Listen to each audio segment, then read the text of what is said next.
Hello বন্ধুরা, আপনাদের মধ্যে কিছু লোকের রিকোয়েস্টের ভিত্তিতে এই গল্পে আমি ভয়েস দিয়ে প্রথম পর্ব আপলোড করেছিলাম, আর সেই ভিডিওর কমেন্ট বক্সে যায় দেখি ঝড় তুলে ফেলেছেন হিমু ভাইয়াকে ছাড়া গল্প আর আমরা শুনবো না। তাই আপনাদের রিকোয়েস্টের উপর ভিত্তি করে আবারও এই গল্পটি হিমু, নয়নিকা, আশিক, মিষ্টির কণ্ঠে নিয়ে আসলাম। তো আশা করছি এবার আর আপনাদের শুনতে কোনো অসুবিধা হবে না, তো শুনতে থাকুন।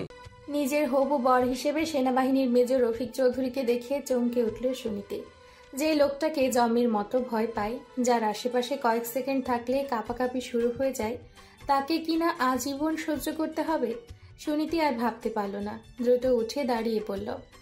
আমি এই বিয়েটা করতে পারবো না। সুনীতির বাবা সামিউল খন্দকার যেন মেয়ের কথা গ্রাহ্যই করলেন না, বেশ হাসি মুখেই বললেন, এটা মজা করার সময় না সুনীতি, আমরা এখানে একটা সিরিয়াস ম্যাটার নিয়ে কথা বলছি। সুনীতির এবার কান্না পেয়ে গেল। নিজের বাবাই যদি এমন করে তাহলে সে কাকে বোঝাবে? এই ভেবে একবার আর চোখে তাকালো অভিকের দিকে। অভিক পুরো ভাবলেশীন ভাবে বসে আছে, যেন কি হচ্ছে তাতে তার কোনো পরোয়াই নেই। সুনীতি মনে মনে বলল, অসম্ভব, এই খরুশ লোকটাকে তো আমি মরে গেলেও বিয়ে করব না। অভিকের বাবা আহসান চৌধুরী সুনীতির অস্থিরতা লক্ষ্য করলেন, তাই তো তিনি সুনীতির উদ্দেশ্যে বললেন, সত্যই কি তুমি এই বিয়েটা করতে চাও না মা? সুনীতি একবার নিজের বাবা তো একবার অভিকের দিকে তাকিয়ে না বোধক মাথা নাড়ল। আহসান চৌধুরী একটা দীর্ঘশ্বাস ফেলে সামিউল খন্দকারের উদ্দেশ্যে বললেন, দেখুন মিস্টার খন্দকার, আমার মনে হয় সুনীতি সত্যি এই বিয়েটা করতে চায় না, তাই আমাদের আর এই বিষয়ে কথা না বাড়ানোই মঙ্গল। কি বলো তুমি রাহেলা? বলেই নিজের স্ত্রী রাহেলার দিকে তাকালেন। রাহেলা খাতুন বেশ নাখোশ হলেন। সুনীতিকে তার বেশ পছন্দ ছিল। একই এলাকায় বাড়ি হবার কারণে মেয়েটাকে ছোট থেকে দেখেছেন। মেয়েটা যথেষ্ট ভদ্র এবং শালীন, ব্যবহারও অমায়িক, তাই তো চেয়েছিলেন নিজের ছেলের বউ করে নিয়ে যেতে। কিন্তু মেয়েটার এভাবে মুখের ওপর না বলে দেওয়াতে তিনি বেশ নারাজ হলেন। তাই তো গম্ভীর স্বরে বললেন, তোমার যা ইচ্ছা। আহসান চৌধুরী বেশ বুঝতে পারলেন তার ঘরণী ভীষণ চটে গেছেন, তাই আর তাকে বেশি খোঁচাতে চাইলেন না। পাছে না আবার নিজের মেজাজ হারিয়ে মুখ ফসকে কিছু বলে দেয়, তখন সেটা একদম ভালো দেখাবে না। তাই তো তিনি ভদ্রতার সহিত সামিউল খন্দকারকে বললেন, এখন তাহলে আমরা উঠি। তুমি আবার সুনীতির ওপর বেশি রাগারাগি করো না। ওর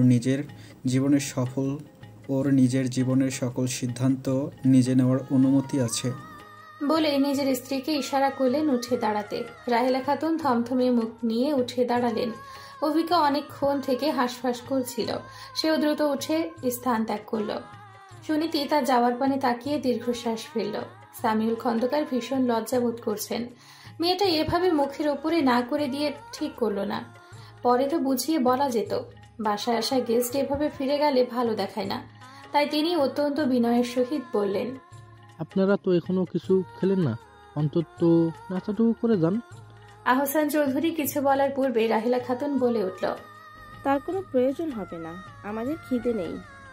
বলেই তিনি গট গট পায়ে বেরিয়ে গেলেন। আহসান চৌধুরীও চলে গেলেন তার পিছু।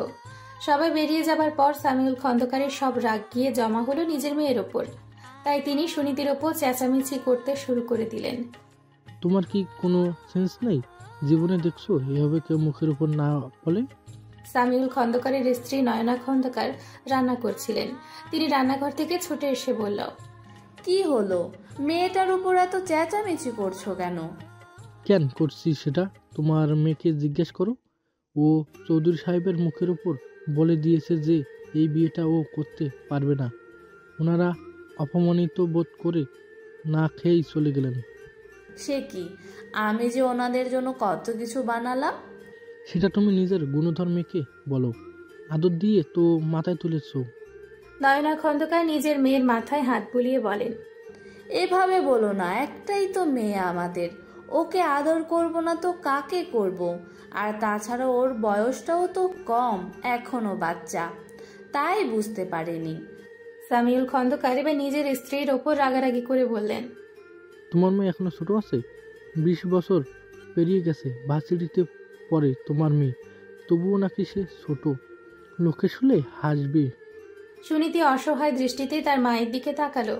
নয়না খন্দকার সুনীতির মাথায় হাত বুলিয়ে বলল, তুমি যাও মামনি, তোমার রুমে গিয়ে তুমি রেস্ট নাও, তোমার বাবার সাথে আমি কথা বলছি। সুনীতি মায়ের কথা মতো তখনই নিজের রুমের দিকে রওনা দিল। সামিউল খন্দকার নিজের স্ত্রীর উদ্দেশ্যে বললেন, এভাবেই মেয়েকে মাথায় তুলে নাচো। আমি আর কিছু বলবো না। নর্মা খন্দকার বললেন, তুমি তো জানো ও শুধু বয়সেই বেড়েছে, এখনো তেমন বোধ বুদ্ধি হয়নি। আর তাছাড়া ও শুধু বিয়েটাই করতে চায়নি, তাই বলেছে। এ নিয়ে আর কথা না বাড়ানোই ভালো। এমনিতেও আমার এসব আর্মি প্রফেশন ভালো লাগে না। ওদের জীবনে তো কোনো নিশ্চয়তা নেই। আমার একমাত্র মেয়েকে আমি এমন অনিশ্চয়তার মধ্যে ফেলতে চাইনি। কিন্তু অভিক ছেলেটা অনেক ভালো ছিল। তাছাড়া মিস্টার এবং মিসেস চৌধুরীও খুব পছন্দ ছিল সুনীতিকে। আচ্ছা, এইসব কথা এখন ছাড়ো। আমরা না হয় দুজনে মিলে ওনাদের কাছে গিয়ে সুনীতির ব্যবহারের জন্য ক্ষমা চেয়ে আসবো। যা ভালো মনে করো। সুনীতি নিজের রুমে এসে চুপচাপ বসে আছে। তার যেন এখন কিছুই ভালো লাগছে না। এমন সময় তার ফোন বেজে উঠল। সুনীতি ফোনটা হাতে নিয়ে দেখলো তার বেস্ট অহনা ফোন দিয়েছে।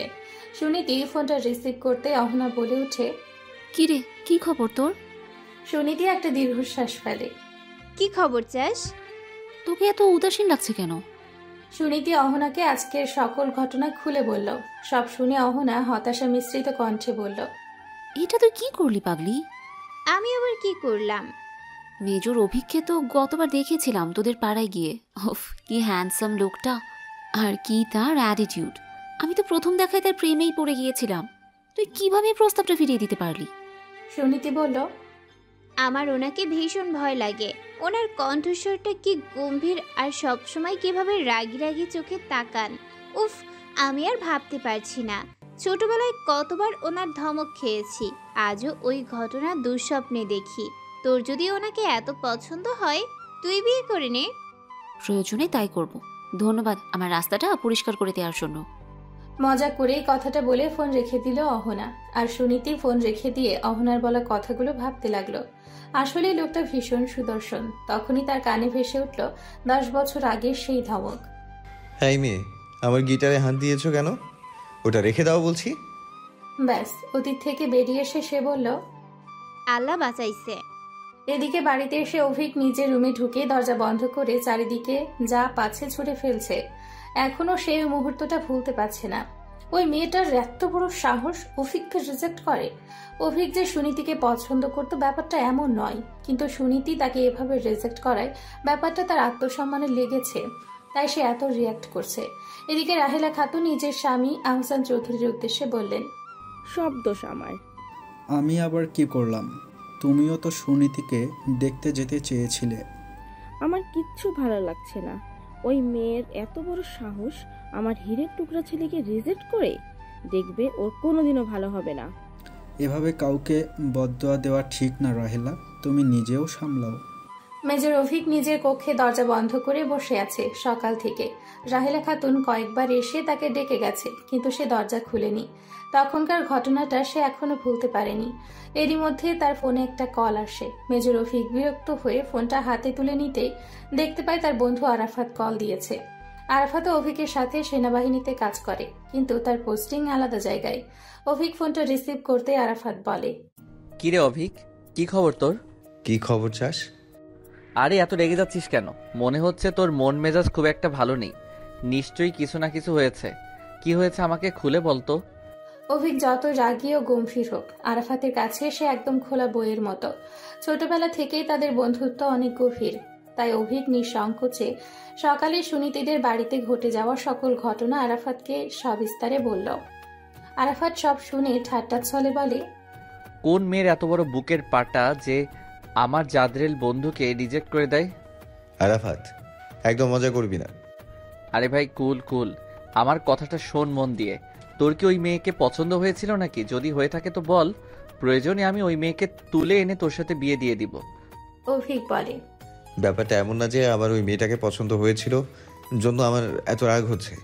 তুই খুব ভালো করে জানিস আমি প্রত্যাখ্যান নিতে পারিনি। সেই স্কুল কলেজ লাইফ, এমনকি প্রফেশনাল লাইফে আসার পরেও তো আমাকে কতজন প্রেম নিবেদন করেছে। তাদের সবাইকে প্রত্যাখ্যান করে আমি অভ্যস্ত। এই প্রথম কোনো মেয়ে আমায় এভাবে প্রত্যাখ্যান করলো, এটা মেনে নেওয়া আমার জন্য কষ্টসাধ্য। আরাফাত হেসে বলে, ও এই ব্যাপার? তাই তো বলি, তুই একটা মেয়ের জন্য খামোখা কেন এত রেগে যাবি?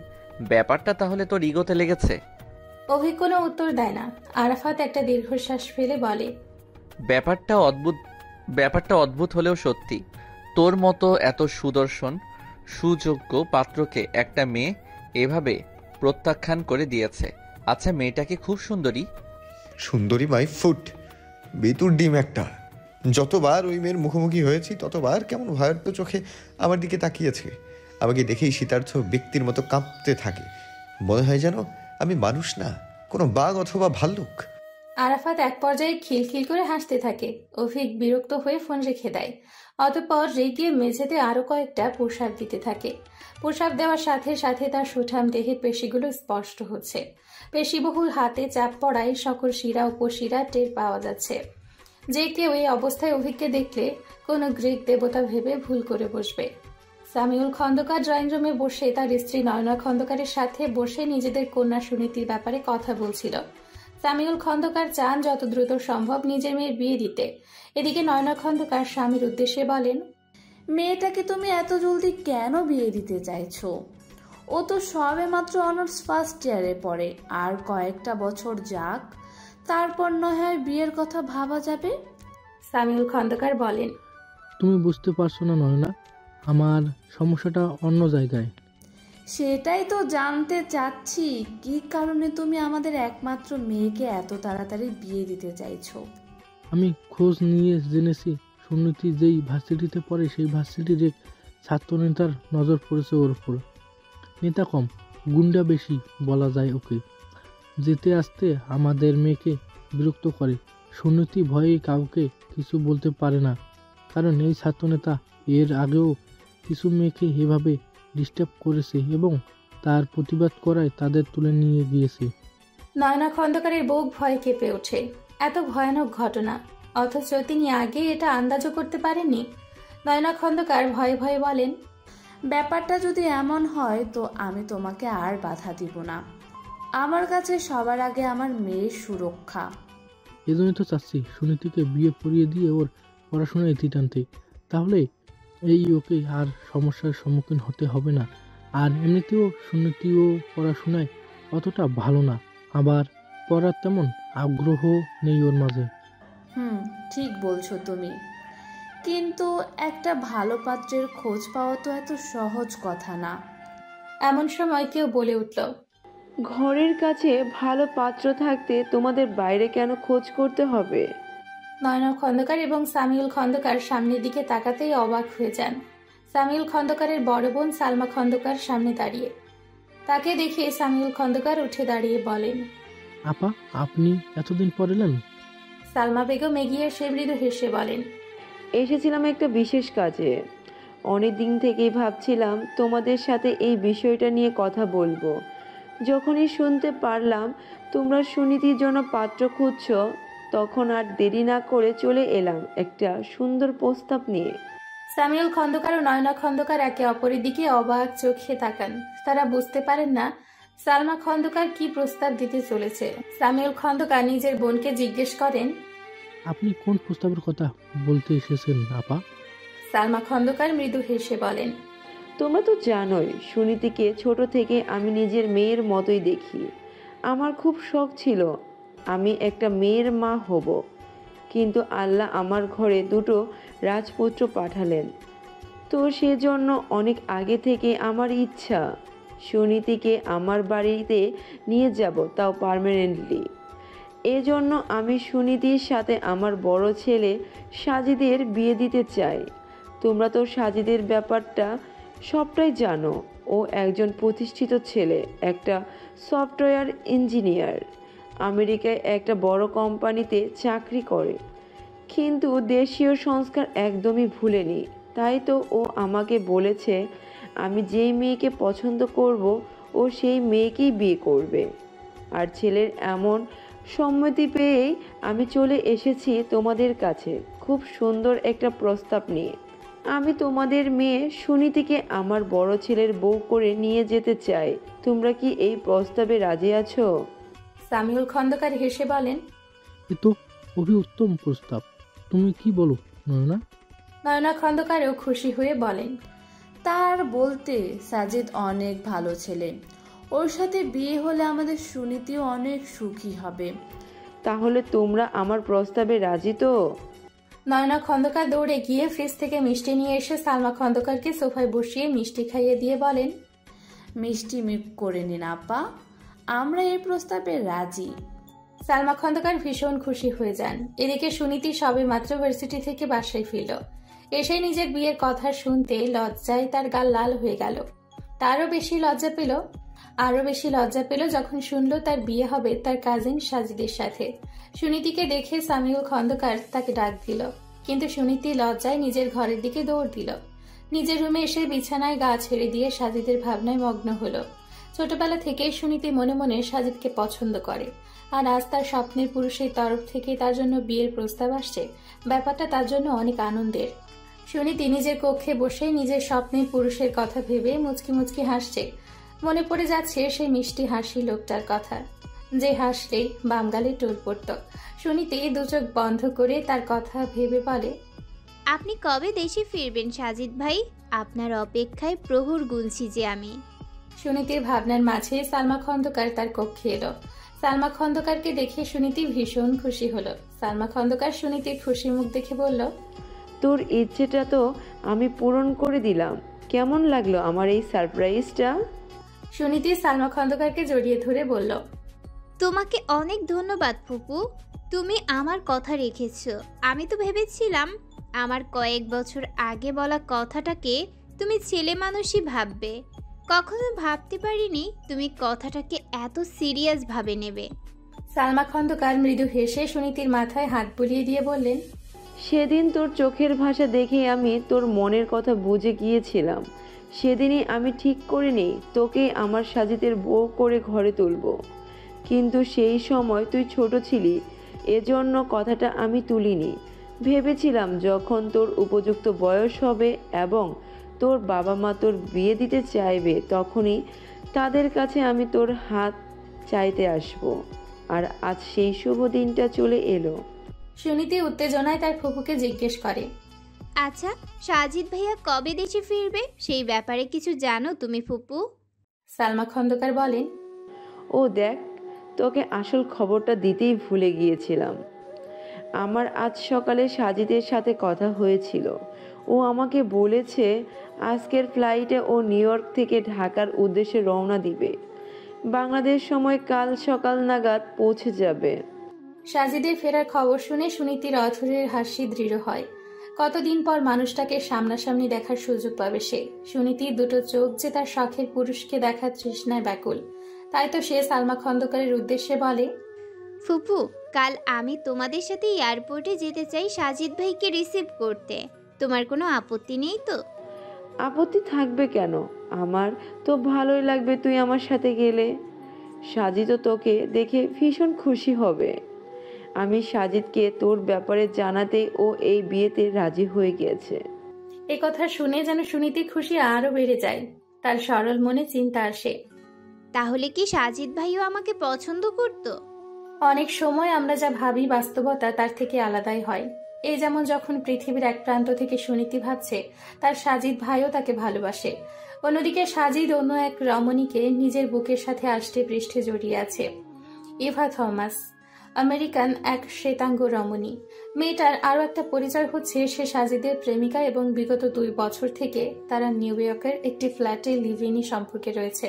সাজিদ ইভাকে ভালোবাসে, সে চায় ইভাকে নিয়ে নিজের জীবন গড়তে, কিন্তু একই সাথে সে নিজের মাকেও ভীষণ ভালোবাসে। বাবার মৃত্যুর পর সালমা খন্দকারী সাজিদ সহ তার ছোট ভাইকে একা হাতে সামলেছেন। সাজিদ আজ যেই জায়গায় পৌঁছেছে তার পেছনেও সালমা খন্দকারের অবদান অনস্বীকার্য। সাজিদ চায় না তার মাকে কখনো কষ্ট দিতে, আর সে এটা খুব ভালো করেই জানে তার মা কখনো ইভার সাথে তার এই সম্পর্ক মেনে নিবে না। সাজিদ সবসময় মায়ের বাধ্যগত সন্তান, তাই মায়ের বিপক্ষে গিয়ে কিছু বলতেও পারবে না। এজন্য সে এমন একটা সিদ্ধান্ত নিয়েছে যাতে করে 2 কুলই রক্ষা পায়। সাজিদের সিদ্ধান্ত হলো সে তার মায়ের পছন্দ মতোই মেয়েকে বিয়ে করবে এবং সেই মেয়ে বাংলাদেশেই থাকবে। একই সাথে সে আমেরিকায় ইভার সাথেও সম্পর্ক বজায় রাখবে। আপাতত এছাড়া আর কোনো রাস্তা খুঁজে পায় না সে, কারণ এই ইভা নামক মেয়েটাও যে তার জন্য কম ত্যাগ করেনি। ইভার পরিবার তাদের সম্পর্কটা মেনে নেয়নি জন্য ইভা তার পরিবারকে ত্যাগ করেছে। সাজিদ অবশ্য নিজের পরিবারকে ত্যাগ করার সাহস রাখে না, কিন্তু যতদূর করতে পারার সে করবে।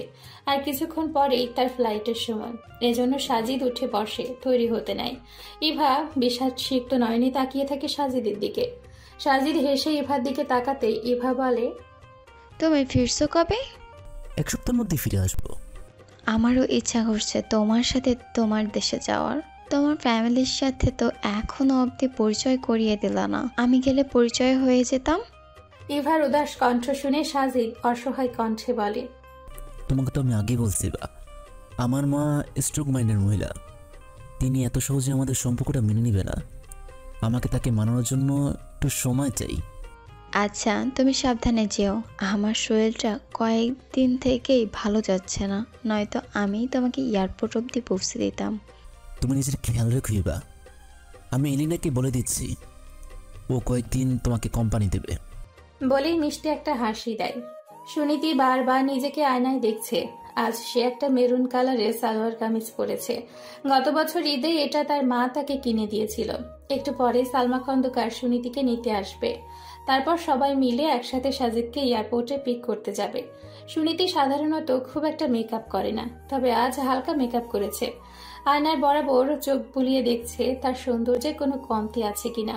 সাজিদের সামনে নিজের কোনো খামতি প্রকাশ করতে চায় না সে।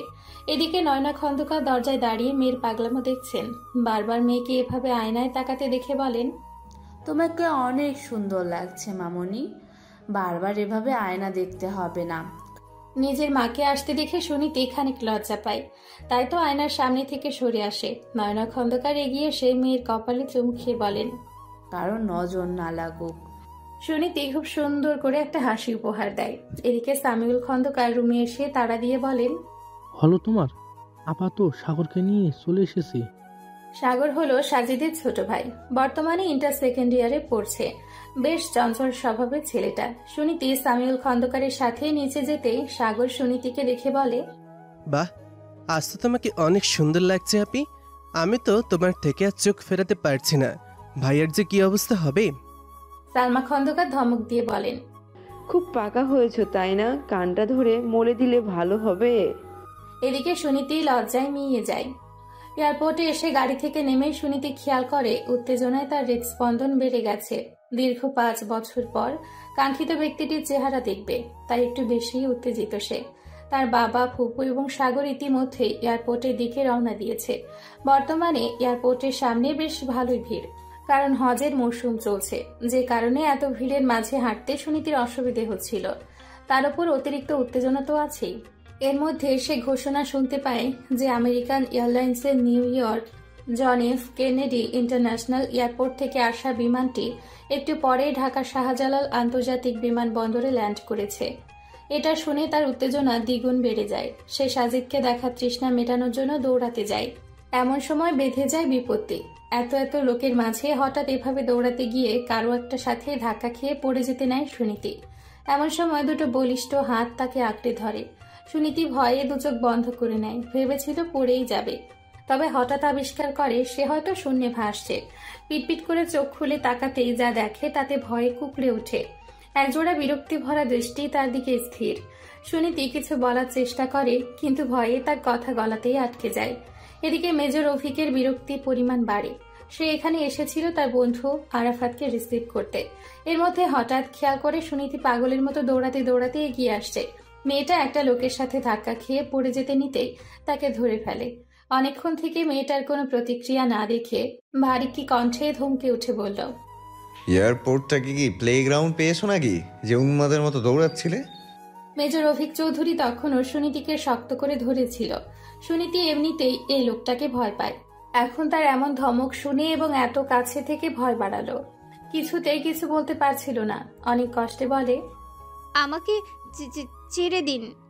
মেজর রফিক সুনীতিকে সোজা করে দাঁড়াতে সাহায্য করে। এরই মধ্যে সামিউল খন্দকার সুনীতিকে দেখতে না পেয়ে খুঁজতে চলে এসছে। তিনি সুনীতিকে দেখতে পাওয়া মাত্রই ছুটে এলেন। বেশ রাগী সুরে বললেন, কোথায় হারিয়ে গেছিলি তুই? এত কেয়ারলেস হলে চলবে? মেজর রফিক সামিউল খন্দকারের উদ্দেশ্যে বলে, আপনার মেয়েকে একটু চোখ কান খোলা রেখে চলতে বলবেন আঙ্কেল। আর একটু হলে পড়ে গিয়ে হাত পা ভাঙতো। সামিউল খন্দকার আটকে ওঠেন। সুনীতির উদ্দেশ্যে বলেন, কি হয়েছে সুনীতি? সুনীতি বলে, আসলে বাবা, আমি তোমাদের খুঁজে না পেয়ে ভয় পেয়ে গেছিলাম, তাই দৌড়াতে গিয়ে পড়ে যেতে নিচ্ছিলাম। সেই সময় উনি এনে আমাকে বাঁচিয়েছেন। সামিউল খন্দকার বলেন, তুই আসলেই কখনো বড় হবি না। অতঃপর অভিকের দিকে তাকিয়ে বলেন, তোমাকে অনেক ধন্যবাদ অভিক। ধন্যবাদ দিতে হবে না আঙ্কেল, কাউকে বিপদে দেখলে আমি এমনি সাহায্যে এগিয়ে যাই। সালমা খন্দকারও ততক্ষণে সাজিদকে নিয়ে সেখানে উপস্থিত হন। সাজিদ বলে ওঠে, কি হচ্ছে এখানে? এতদিন পর সে প্রিয় কণ্ঠস্বরটি শুনে সুনীতির হৃদস্পন্দন দ্রুত হয়। চোখ ঘুরিয়ে সাজিদের দিকে তাকাতেই তার মন আবেগে জোয়ারে ভেসে যায়। কতদিন পর এই প্রিয় মুখশ্রীর দর্শন ঘটল। সুনীতি হেসে সাজিদের উদ্দেশ্যে বলল, কেমন আছো সাজিদ ভাই? সাজিদ একটু অপ্রস্তুত হয়ে গেল। থতমত খেয়ে বলল, হ্যাঁ ভালোই, তুমি কেমন আছো? আমিও ভালো আছি, তোমাকে দেখে আরো ভালো হয়ে গেলাম। সালমা খন্দকার সাজিদ ও সুনীতির উদ্দেশ্যে বলেন, এখানে কি এতদিনের জমানো সব কথা বলবি নাকি? বাসায় ফিরে বিশ্রাম নেই, তারপর তো অঢেল সময় পাবি কথা বলার। এ কথায় সুনীতি লজ্জায় মাথা নুইয়ে নিল। সাজিদের চেহারায় ফুটে উঠল বিরক্তির আভাস। এমন সময় আরফাত সেখানে উপস্থিত হয়ে বলে উঠল, অভিক, তুই এখানে? আর আমি চারিদিকে তোকে খুঁজে বেড়াচ্ছি। অভিক আরাফাতের কাছে এগিয়ে যায়। তারা দুজনে একে অপরকে আলিঙ্গন করে নেয়। সামিউল খন্দকার অভিকের উদ্দেশ্যে বলেন, অভিক, তোমাকে আরও একবার ধন্যবাদ জানাচ্ছি। আমাদের এখন বাসায় যেতে হবে। অভিক বলে, ঠিক আছে আঙ্কেল, কোনো ব্যাপার না। অভিকের দিকে মুগ্ধ দৃষ্টিতে তাকান সামিউল খন্দকার। তার অভিকে ভীষণ পছন্দ ছিল। ছেলেটা যেমন নির্ভীক, পরোপকারী, ঠিক তেমনই সুন্দর ব্যক্তিত্বের। এমন কাউকে নিজের জামাই হিসেবে পেলে মন্দ হতো না। কিন্তু কি আর করার, তার মেয়ে খাঁটি হীরের কদর বুঝল না। সামিউল খন্দকার একটা দীর্ঘশ্বাস ফেলেন। এদিকে আরাফাতের চোখ যায় সাজিদের দিকে। সাজিদকে দেখে তার ভীষণ চেনা চেনা লাগে। সবাই চলে যাবার পর আরাফাত অভিককে বলে, আচ্ছা, এখানে যে ছেলেটা ছিল তুই কি তাকে চিনিস? অভিক বলল, না, হয়তো সামিউল আঙ্কেলের রিলেটিভ হবে। কেন বলতো? ছেলেটাকে আমার কেমন চেনা চেনা লাগলো, মনে হয় আগে কোথাও দেখেছি। যতদূর বুঝলাম উনি নিউ ইয়র্ক থেকেই এসেছেন, তাই হয়তো তোর চেনা চেনা লাগছে। তাই হবে হয়তো। কিন্তু আরাফাতের মনে একটা দ্বিধা থেকেই যায়। সামিউল খন্দকার ও সুনীতি সাজিদের বাসায় এসেছে। এতদিন পর ছেলেকে পাশে পাওয়ায় সালমা খন্দকার তাকে নিয়ে ব্যস্ত হয়ে পড়েছে। তবে নিজের ভাই ভাইজির যত্নেও তিনি ত্রুটি রাখতে চান না। সাজিদ ফ্রেশ হতে নিজের কক্ষে চলে যেতেই সালমা খন্দকার সামিউল খন্দকারের পাশে সোফায় বসে পড়লেন। অতঃপর বললেন, তোকে একটা জরুরি কথা বলার ছিল। জি আপা, বলুন। তুই তো জানিস সাজিদ যেই কোম্পানিতে জব করে সেখান থেকে ছুটি ম্যানেজ করা কত টাফ। ও মাত্র 1 সপ্তাহের ছুটি জোগাড় করেছে অনেক কষ্টে। এই ছুটি শেষ হয়ে গেলে আগামী 1 বছর আর কোনো ছুটি পাবে না। কি বলছেন আপা? তাহলে ওদের বিয়েটা হবে কখন? সেই ব্যাপারে তোর সাথে কথা বলতে চাইছি। আমি ভাবছিলাম এই 1 সপ্তাহের মধ্যেই তোদের বিয়েটা করিয়ে দেব। সামিউল খন্দকার অবাক হয়ে যান বোনের এমন প্রস্তাব শুনে। হতবাক সুরে বলেন, কিন্তু 1 সপ্তাহের মধ্যে এত কিছু কিভাবে সম্ভব? সম্ভব, দেখ, বিয়েটা এত জাঁকজমকভাবে দিতে চাইছি না। এমনি কয়েকজন পাড়া প্রতিবেশী আর ঘনিষ্ঠ আত্মীয় স্বজনই শুধু থাকবে। আর আয়োজন নিয়ে ভাবতে হবে না। আমি অলরেডি একটা কমিউনিটি সেন্টারে কথা বলে রেখেছি, ওরা সব ডেকোরেট করে দেবে। আমি বুঝতে পারছি না আপা, কিন্তু সুনীতি আমার একমাত্র মেয়ে। ওর বিয়ে নিয়ে আমার অনেক স্বপ্ন ছিল। আহ সামিউল, এভাবে বলছিস কেন? বিয়ে হলো একটা পবিত্র সম্পর্ক, এখানে এত আনুষ্ঠানিকতার কি আছে? সুনীতি, তোর কি মত? এই 1 সপ্তাহের মধ্যে বিয়ে হলে তোর কি কোনো অসুবিধা আছে?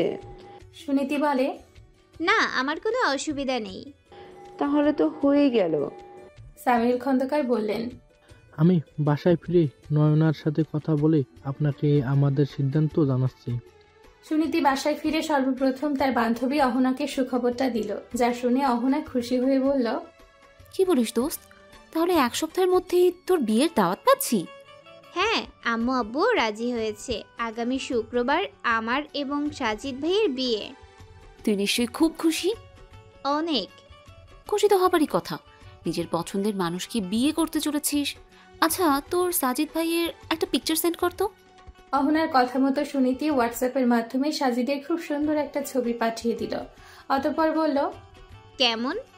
ভালো আছে, কিন্তু মেজর অভিক এর থেকে অনেক ভালো ছিল। সুনীতি অহনার এমন কথায় বিরক্ত হয়। ওই গম্ভীর মুখ লোকটার সাথে কিনা তার সদা হাস্যোজ্জ্বল সাজিদ ভাইয়া পিছিয়ে, তাই তো প্রতিবাদী সুরে বলে, কোন দিক দিয়ে সাজিদ ভাইয়া মেজর অভিকের থেকে পিছিয়ে? দেখ, তোর সাজিদ ভাইয়ার গায়ের রং একটু ফর্সা এবং হাসি খুশি, এইটাই যা। কিন্তু মেজর অভিক শ্যাম হলেও তার মুখের গঠন কিন্তু অনেক সুন্দর। তাছাড়া মেজর অভিক অনেক লম্বাও। আমি যাকে ভালোবাসি আমার চোখে সেই সব থেকে সুন্দর। আচ্ছা ঠিক আছে, তোর সাথে তর্ক করতে চাই না। তা তোর সাজিদ ভাইয়ের সাথে কথা বলেছিস? ও, ভালো কথা মনে করালি। ফুপুর নাম্বারটা দিয়েছিল, এখন কল করব ভাবছি। আচ্ছা কর। সুনীতি অহনার ফোন কেটে দিয়ে সাজিদকে কল দিল। কয়েকবার রিং হবার পর সে ফোনটা রিসিভ করে বলল, কে? সাজিদ ভাইয়া, আমি সুনীতি। ওহ, আসলে অনেকক্ষণ জার্নি করে আসছি তো একটু টায়ার্ড লাগছে। এখন একটা লম্বা ঘুম দেব, কালকে কথা বলি। সাজিদের এমন কথায় সুনীতির খারাপ লাগলেও সে মেনে নেয়। বলে, আচ্ছা ভাইয়া, আপনি বিশ্রাম করুন, শুভরাত্রি। সাজিদ ফোন রেখে দিয়ে ফোনটা দূরে ছুঁড়ে বলে, উফ, আমি কিভাবে মেয়েটাকে মেনে নেব? আমার মনে যে শুধু ইবা আছে। আর এদিকে সাজিদের কথায় কষ্ট পেয়ে রাতে না খেয়ে ঘুমিয়ে পড়ে সুনীতি। চোখের কানিশ বেয়ে গড়িয়ে পড়ে নোনা জলের স্রোত। আজ সুনীতি তার ফুপুর বাসায় চলে এসেছে সাজিদের সাথে দেখা করার জন্য। সুনীতিকে আসতে দেখে তার ফুপু সালমা খন্দকার অনেক খুশি হলেন। বললেন, তুই এসেছিস সুনীতি, তোকে দেখে আমি খুব খুশি হলাম। সুনীতি হালকা হাসল। এই মুহূর্তে সাগর এসে বলল, আরে সুনীতি আপু, ভাইয়ের সাথে দেখা করতে এসেছো নিশ্চয়ই। সুনীতি লজ্জা পেয়ে গেল। সালমা খন্দকার বললেন, সাগর, তুই এখন থেকে সুনীতিকে আপু ডাকা ছেড়ে ভাবি বলার অভ্যাস করে নে। কিছুদিন পরেই তো ওর সাথে তোর বড় ভাইয়ের বিয়ে। সাগর মজা করে বলল, আগে বিয়েটা হোক, তারপর না হয় বলবো। এমনও তো হতে পারে যে বিয়েটা ভেস্তে গেল। সাগরের কথা শুনে সুনীতির বুক ছ্যাঁক করে উঠল। সালমা খন্দকার বলে উঠলেন, একদম অলক্ষণে কথা বলবি না। সুনীতির সাথে সাজিদের বিয়েটা হবে। সাগর আর কিছু বলল না। সে শুধু তীক্ষ্ণ দৃষ্টিতে একবার নিজের ভাইয়ের ঘরের দিকে তাকালো। গতকাল রাতে সে তার ভাইকে কারোর সাথে কথা বলতে শুনেছে। সেগুলো বেশ ঘনিষ্ঠ রকমের কথাবার্তা। ছোটবেলা থেকে সাগর দেখে আসছে সাজিদ তার মায়ের চোখের মণি। সে পড়াশোনায় ভালো এবং মায়ের বাধ্য জন্য বেশি ভালোবাসা পেয়েছে। সাগর একটু চঞ্চল আর দুষ্টু স্বভাবের এবং তার পড়াশোনাতেও তেমন মনোযোগ নেই। তাই সালমা খন্দকার সবসময় নিজের বড় ছেলের সাথে তার তুলনা করে। এসব ভেবে সাগর মৃদু হেসে মনে মনে বলে, তোমার বড় ছেলের মুখ সবার সামনে খুলে দেওয়ার সময় বোধহয় এসে গেছে। আমাকে সবসময় তোমার বড় ছেলেকে নিয়ে কথা শোনাও তো। এবার দেখো তোমার বড় ছেলের আসল চেহারা সবার সামনে কিভাবে আনি। সুনীতি চুপচাপ দাঁড়িয়েছিল। সালমা খন্দকার তাকে উদ্দেশ্য করে বলেন, সাজিদ নিজেই ঘরেই আছে, তুই চাইলে গিয়ে দেখা করতে পারিস। সুনীতি মাথা নাড়িয়ে এগিয়ে গেল সাজিদের রুমের দিকে। গতকাল রাতে সাজিদ ওভাবে কথা বলায় সেটা মোটেই ওর ভালো লাগেনি। তাই তার মন একটু বিষণ্ণ। সুনীতি সাজিদের রুমের সামনে গিয়ে দাঁড়াতেই শুনতে পায় সে কাউকে বলছে, তুমি একদম চিন্তা করো না এবার, আমি এই দিকটা সামনে নিচ্ছি। আমি যত তাড়াতাড়ি সম্ভব ফিরবো। আর কথা বলতে গিয়ে সাজিদ থেমে যায়। সে লক্ষ্য করে দরজার সামনে হয়তো কেউ দাঁড়িয়ে আছে। তার ছায়া টের পাওয়া যাচ্ছে। তাই সে চেঁচিয়ে ওঠে, কেউ ওখানে? সুনীতি কেঁপে ওঠে। ভয়ে কিছু বলতে পারে না। সাজিদ ইভাকে বলে, ফোনটা একটু হোল্ড করো। বলে সে দরজার সামনে চলে আসে। পর্দা সরিয়ে সুনীতিকে দেখতে পেয়ে বেশ রেগে যায়। সুনীতি কিছু বলতে যাবে, তার আগে সাজিদ বলে ওঠে, কি তুমি এখানে দাঁড়িয়েছো কেন? কোনো ম্যাচ শিখোনি?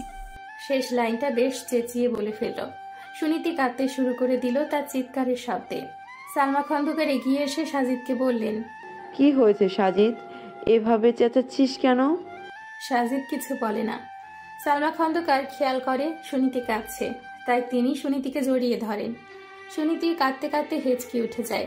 সে বলতে থাকে, বিশ্বাস করো ফুপু, আমি কিছু করিনি, শুধু দরজার সামনে এসে দাঁড়িয়েছিলাম আর তাতেই উনি আমায়।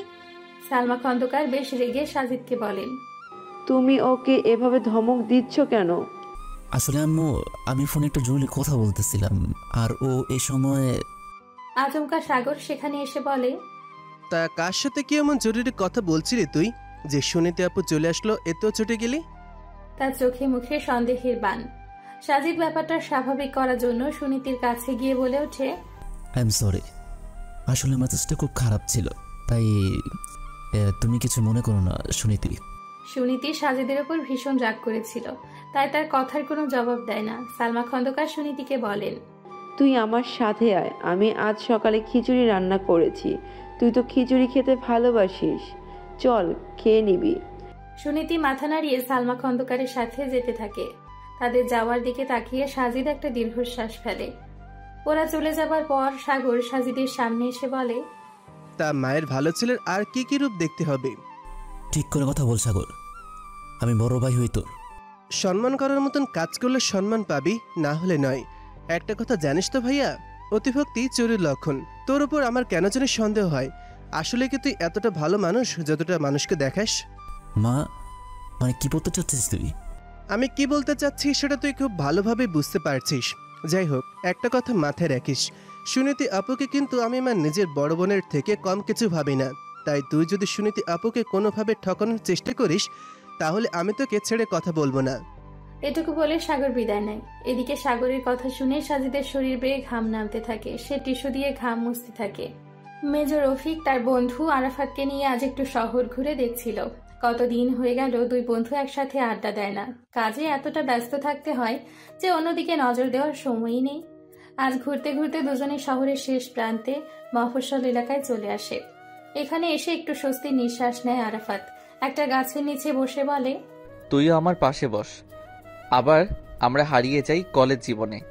অভিক হালকা হেসে আরাফাতের পাশে বসে। আরাফাত যেন স্মৃতির পাতায় হারিয়ে যায়।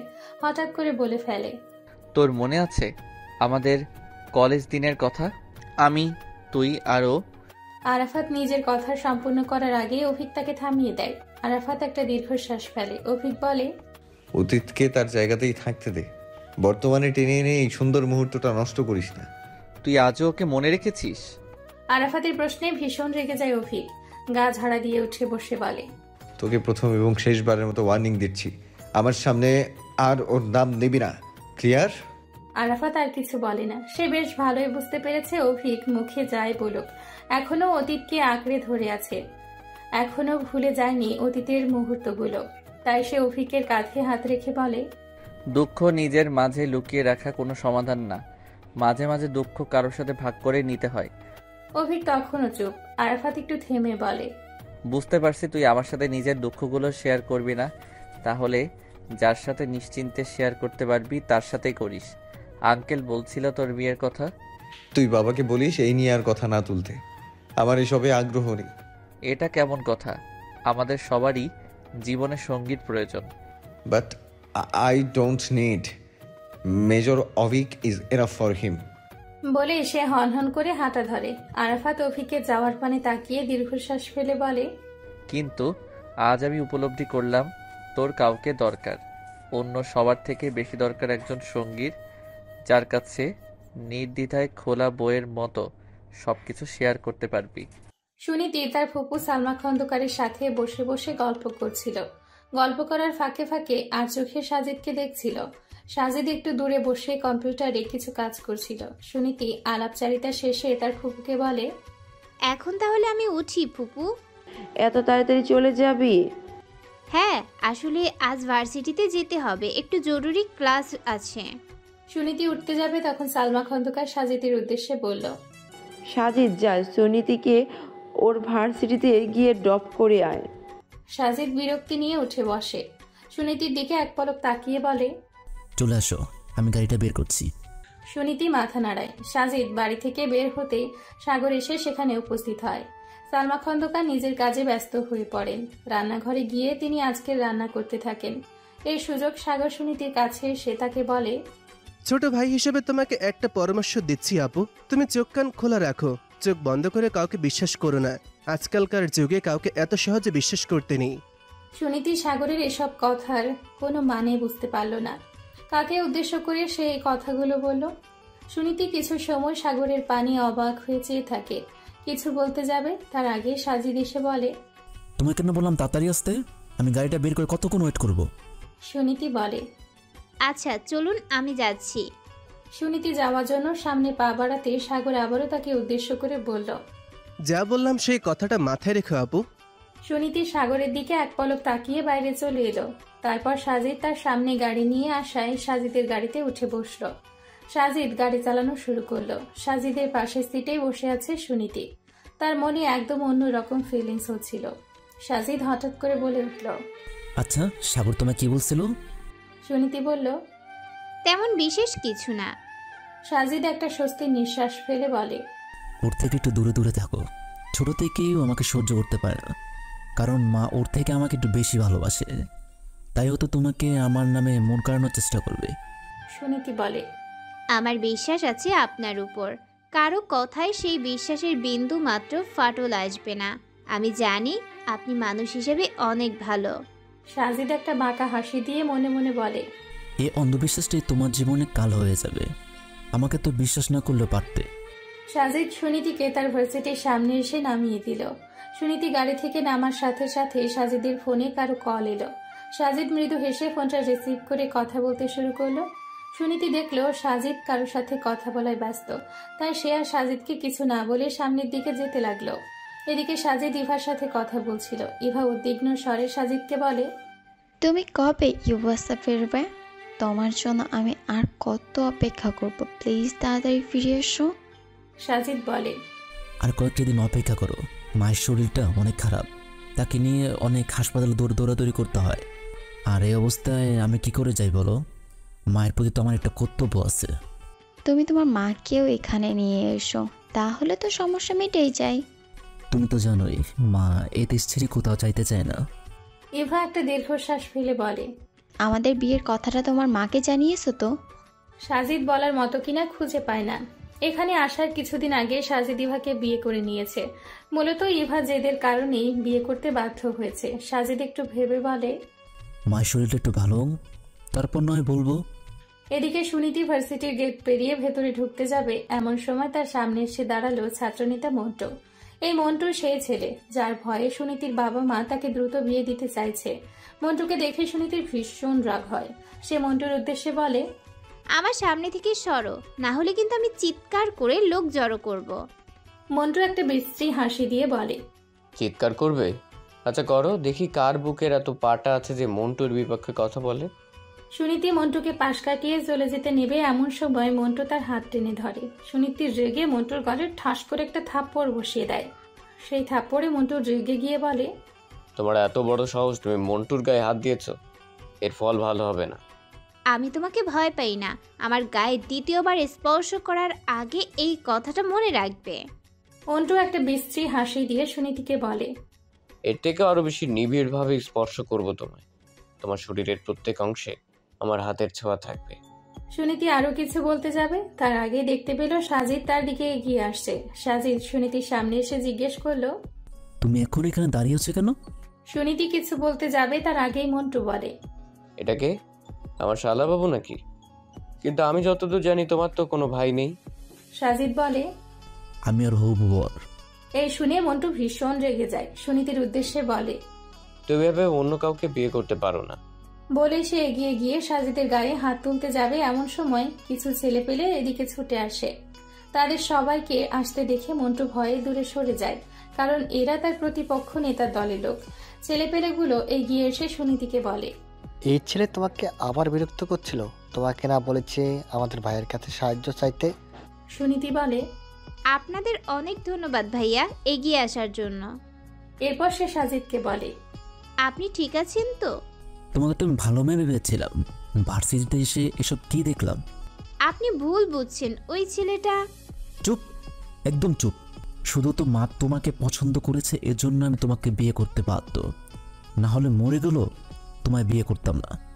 সাজিদের কথা শুনে সুনীতির চোখে জল চলে আসে, তবুও সে চোখে জল মুছে বলে, ঠিক আছে, আপনাকে আমায় বিয়ে করতে হবে না। আমি ফুপুকে বলে দেব যে এই বিয়েটা যেন ভেঙে দেয়। আমারও একটা আত্মসম্মান আছে। যেই লোক আমাকে এভাবে বলে তাকে তো আমি কোনো মতেই বিয়ে করব না। এই বলে সে চলে যায়। আর সাজিদ একটা দীর্ঘশ্বাস ফেলে বলে, আমাকে ক্ষমা করে দাও শ্রুতি। আমি জানি তুমি একটা ভালো মেয়ে, কিন্তু আমি অন্যজনকে ভালোবাসি। আমার পক্ষে বিয়েটা করা সম্ভব না, কিন্তু মাকেও আমি সরাসরি বলতে পারছি না, তাই আমার এমনটা করতে হলো যেন বিয়েটা না হয়। এবার আশা করি সব ঠিক হয়ে যাবে।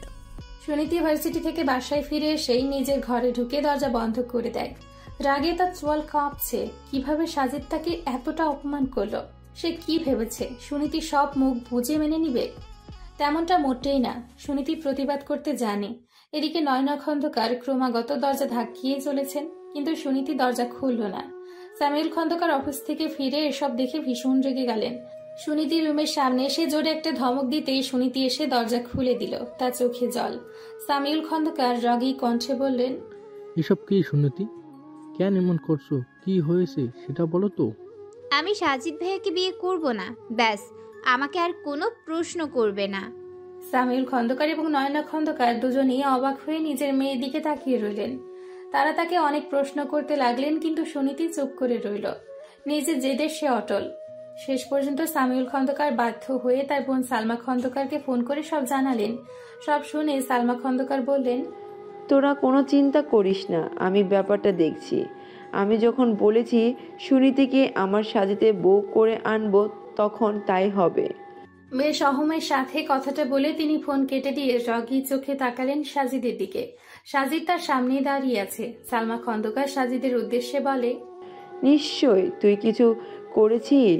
সুনীতিকে আমি খুব ভালো করে চিনি। ও ছোট থেকে তোকে পছন্দ করে। ও কিছুতে এই বিয়েটা দ্বিমত করতে পারে না। এখন ভালোই ভালোই সবটা স্পষ্ট করে বল। সাজিদ সালমা খন্দকারের পায়ের কাছে বসে পড়ে। অনুনয়ের সুরে বলে, আমায় ক্ষমা করে দিও মা, আমি সুনীতিকে বিয়ে করতে পারবো না। কেন? তোর কি সুনীতিকে পছন্দ নয়, নাকি সে তোর যোগ্য নয়?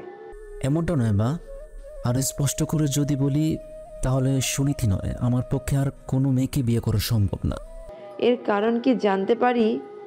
সাজিদ চোখ বন্ধ করে বলে, আমি তোমার কাছে এসব লুকাতে চাইনি, কিন্তু বলার সাহস পাইনি। আসলে আমি বিবাহিত মা। আমি আমেরিকায় গিয়ে সেখানে ইভা নামে এক মেয়েকে ভালোবেসে ফেলেছি। ইভা আমার জন্য পরিবারকে ছেড়ে দিয়েছে। আমরা কিছুদিন আগে বিয়ে করেছি। সাজিদ নিজের সম্পূর্ণ কথা পূর্ণ করতে পারে না, তার আগেই সালমা খন্দকার ঠাস করে তার গালে থাপ্পড় বসিয়ে দেয়। মা, তুমি ওকে মারলে? সালমা খন্দকার ক্ষেপে উঠে বললেন, তোর সাহস কিভাবে হলো আমাকে না জানিয়ে এত বড় একটা সিদ্ধান্ত নেওয়ার? কি ভেবেছিলি তুই এতটা শ্বেতাঙ্গ বিদেশি মেয়েকে বিয়ে করে একেবারে আমাকে জানাবি আর আমি এই বিয়েটা মেনে নেব? কিছুতেই না। আমরা একে অপরকে ভালোবাসি মা। আমি যে ছোটবেলা থেকেই এত ভালোবাসা এত কষ্টের মধ্য দিয়ে তোকে বড় করলাম, তার কোনো মূল্য নেই তোর কাছে? আমার জীবনে তোমার গুরুত্ব সবার আগে মা। তাহলে আমি যা বলছি তাই কর। তুই সুনীতিকে বিয়ে কর। তুই চাইলে ইভাকে নিয়ে আমেরিকায় থাকিস, অসুবিধা নেই।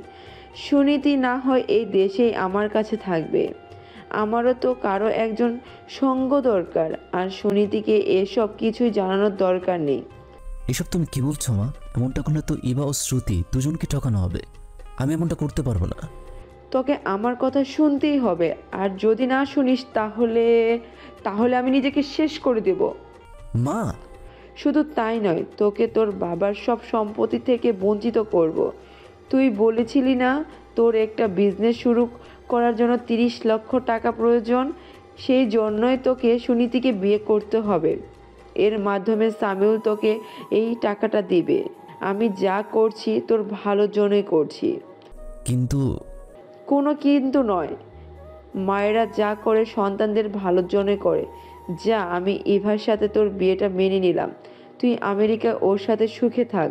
শুধু সুনীতিকে এসব জানানোর দরকার নেই। বছরে 2-3 বার দেশে আসবি, এইটুকুই। বাকিটা আমি সামলে নেব। এতে আমাদের সবার লাভ।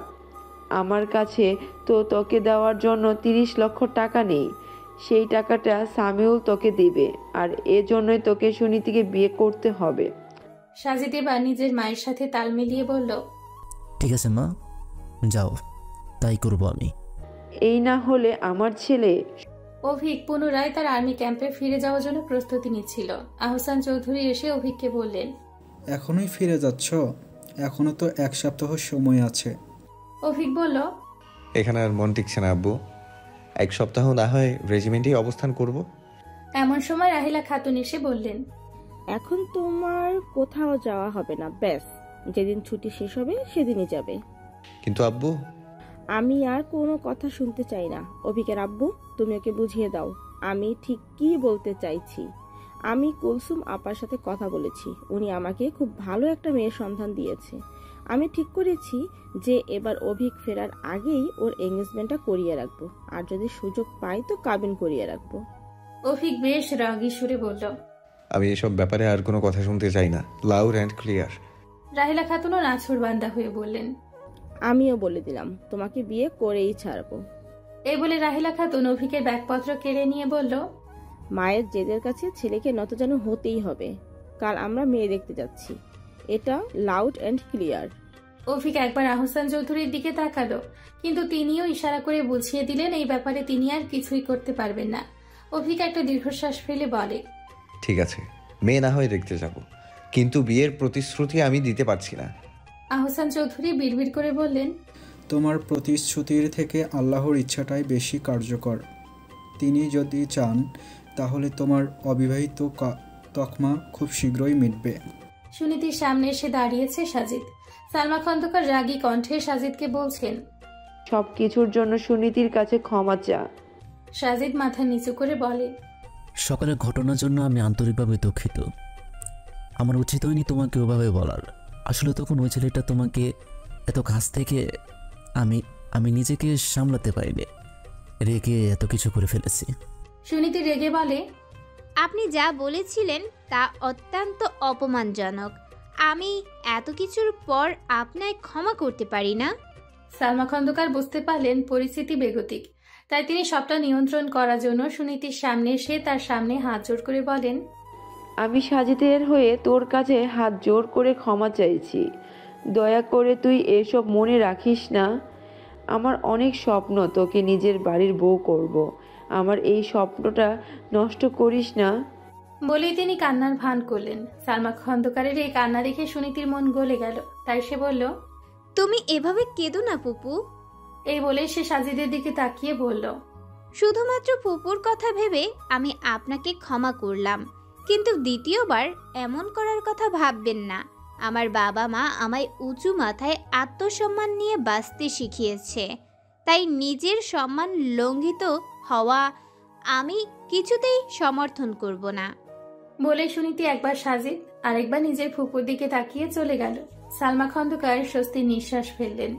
চারিদিকে বিয়ে ধুম লেগেছে যেন। সাজসজ্জায় উজ্জ্বল পুরো চৌধুরী বাড়ি, কেননা আগামীকালই সাজিদ ও সুনীতির বিয়ে।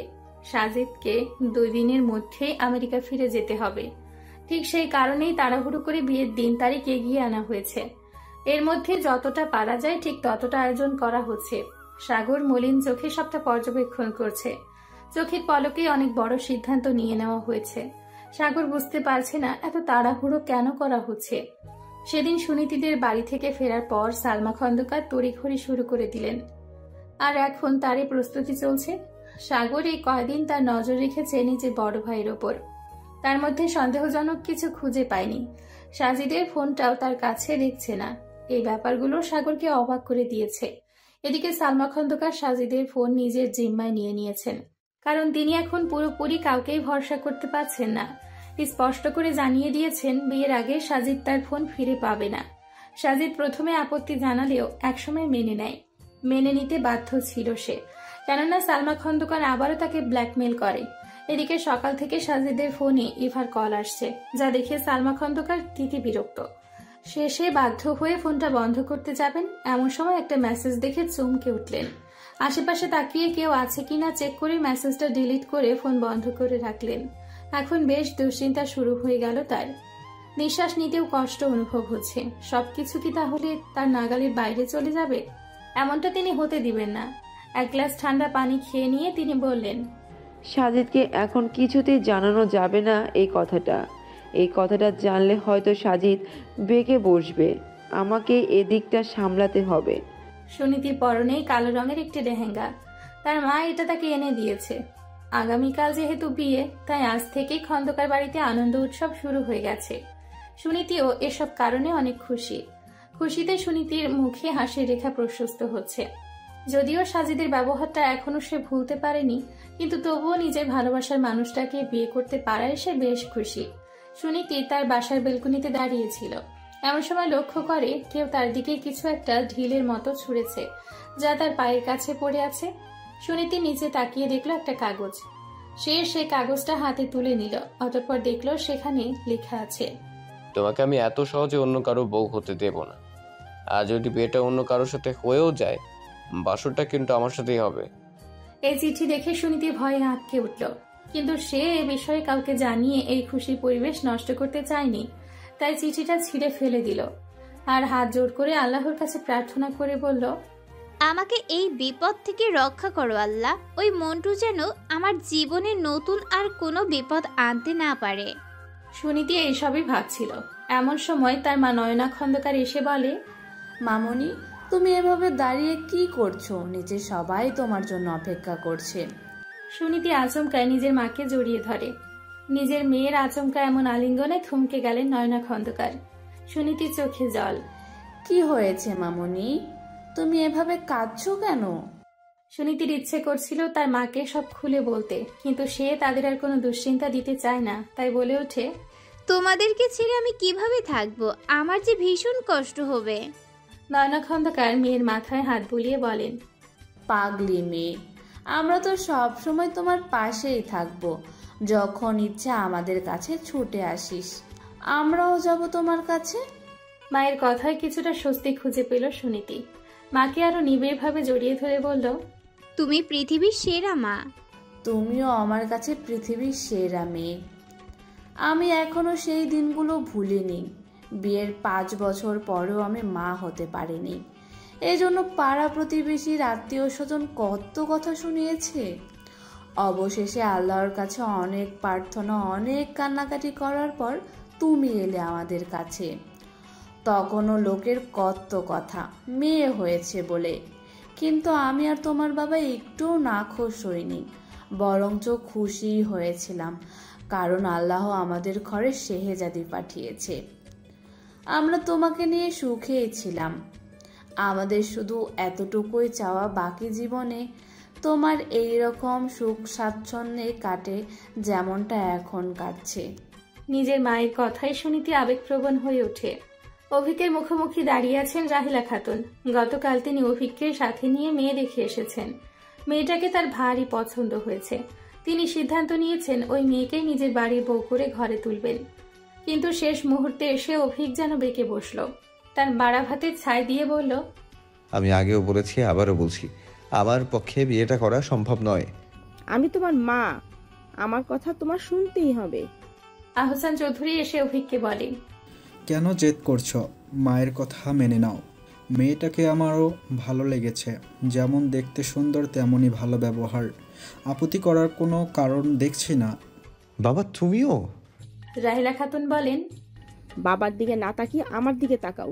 আমি যখন বলেছি ওই মেয়েকে আমার বাড়িতে বউ করে আনবো, তখন ওই মেয়েকেই বাড়ির বউ করে আনবো। এদিকে শুনেছি খন্দকার ভাইয়ের মেয়ে মানে সুনীতিরও নাকি কাল বিয়ে। ছেলে নাকি আমেরিকান প্রবাসী। এজন্য বোধহয় সেদিন আমাদের অপমান করে তাড়িয়ে দিল। আহসান চৌধুরী বিরক্তির সহিত মুখ দিয়ে চ জাতীয় শব্দ উচ্চারণ করে বলল, রাহেলা, তুমি শুধু শুধু সব বিষয়গুলোকে জটিল করছো। খন্দকার সাহেব এমন মানুষ নন। তিনি বারবার আমাদের কাছে ক্ষমা চেয়েছেন ওই ঘটনার জন্য। আর সুনীতিরও অভিককে পছন্দ ছিল না, তাই না করেছে। এটা নিয়ে এত জলঘোলা করার কি আছে?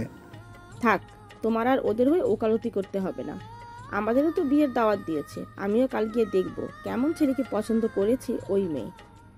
সে আমার ছেলের থেকে কোন দিক থেকে এগিয়ে। অভিক এসব কথা শুনে বিরক্ত হচ্ছিল, তাই সে জলদি স্থান ত্যাগ করলো। তার চোখের সামনে হঠাৎ করে সুনীতির চেহারা ভেসে উঠল। অভিক বুঝলো না এর কারণ কি। মেয়েটা সেদিনের প্রত্যাখ্যান সে আজও মেনে নিতে পারেনি।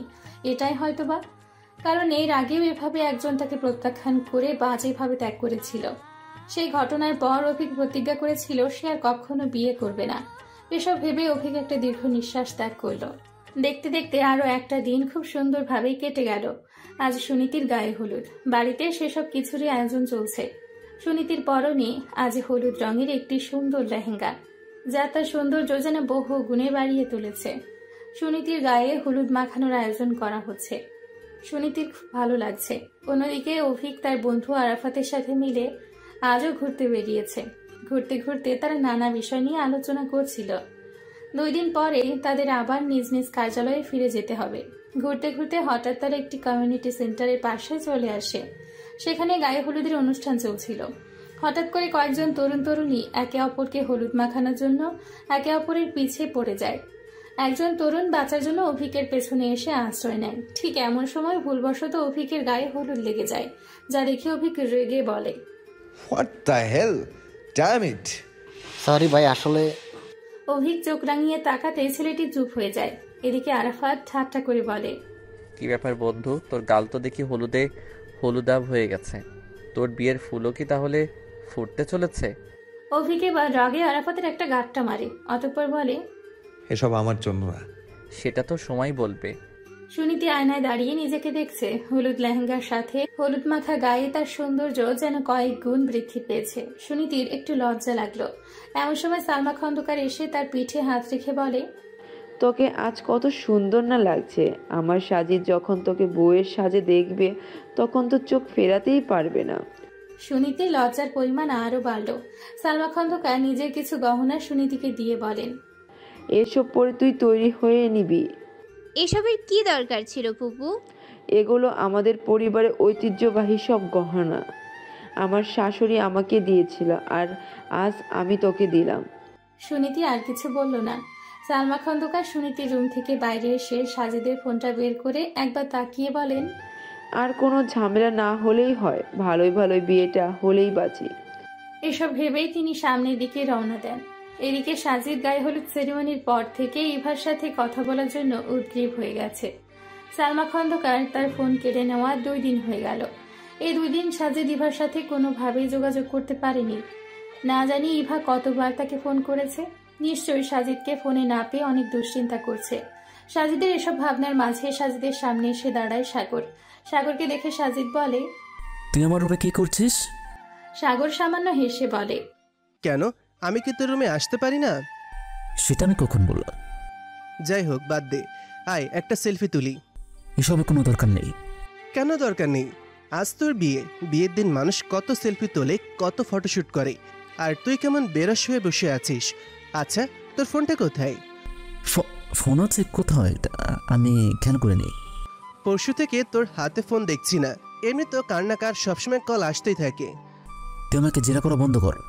সাগর কিছু একটা ভেবে বলে, আচ্ছা, করলাম না জেরা। আয় আমার ফোনে একটা সেলফি তুলি। বলেই সাজিদের সাথে একটা ছবি তুলল। তারপর সাজিদের দিকে একটা পাঞ্জাবি কুর্তা বাড়িয়ে দিয়ে বলল, এসব পরে তৈরি হয়ে থাকিস। আম্মু তোকে দিয়ে তোকে পড়তে বলেছি। আম্মু কোথায় রে? আমার সাথে একটু আর্জেন্ট কথা আছে।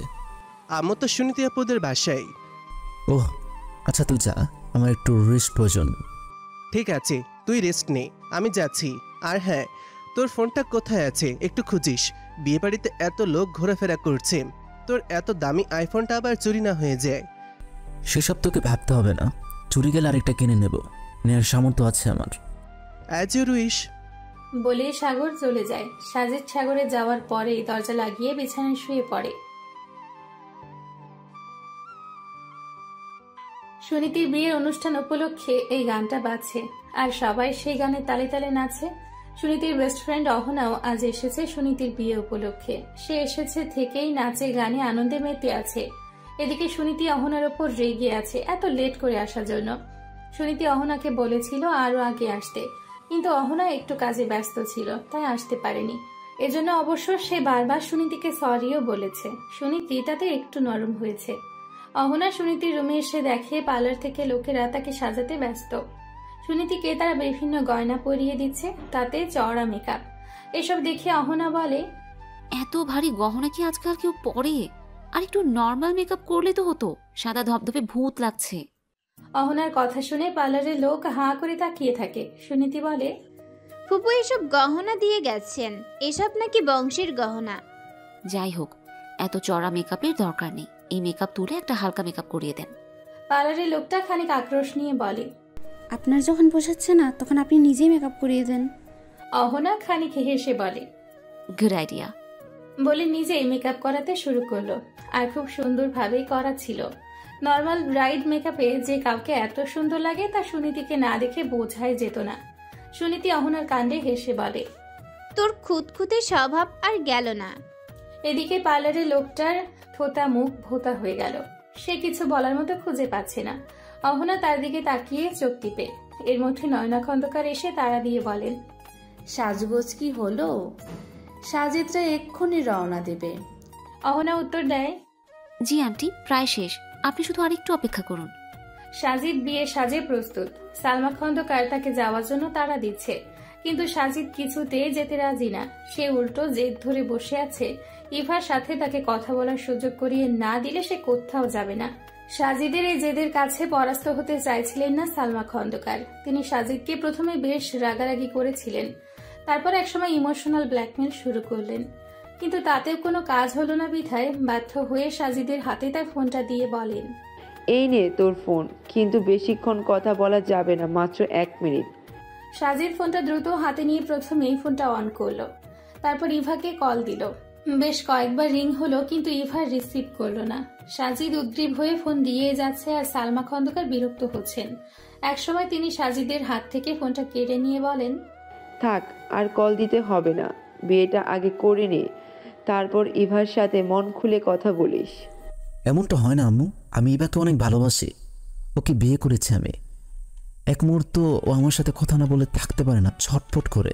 আর 48 ঘন্টা ওর সাথে আমার ফোনে কোনো যোগাযোগ নেই। ও দুশ্চিন্তা হয়তো বা পাগলই হয়ে গেছে। ইভা পাগল হয়ে গেছে কিনা জানি না, কিন্তু আমি এটা বলতেই পারি তুই একটা বদ্ধ পাগল হয়ে গেছিস। বিয়ে করতে কত সময় লাগবে? বিয়ের 2 দিন পর তো আমেরিকায় যাচ্ছিস, তারপর যত ইচ্ছা হয় কথা বলে নিস। সাজিদ তবু মানতে চায় না। শেষ পর্যন্ত সালমা খন্দকার বলেন, পাগলামি বন্ধ করে জলদি আমার সাথে চল, তোর সব প্রয়োজনীয় কাগজপত্র কিন্তু আমার জিম্মায়। যদি আজ তুই বিয়েটা না করিস তাহলে কিন্তু সেই সব কিন্তু পাবি না, এমনকি তোর ফোনটাও না।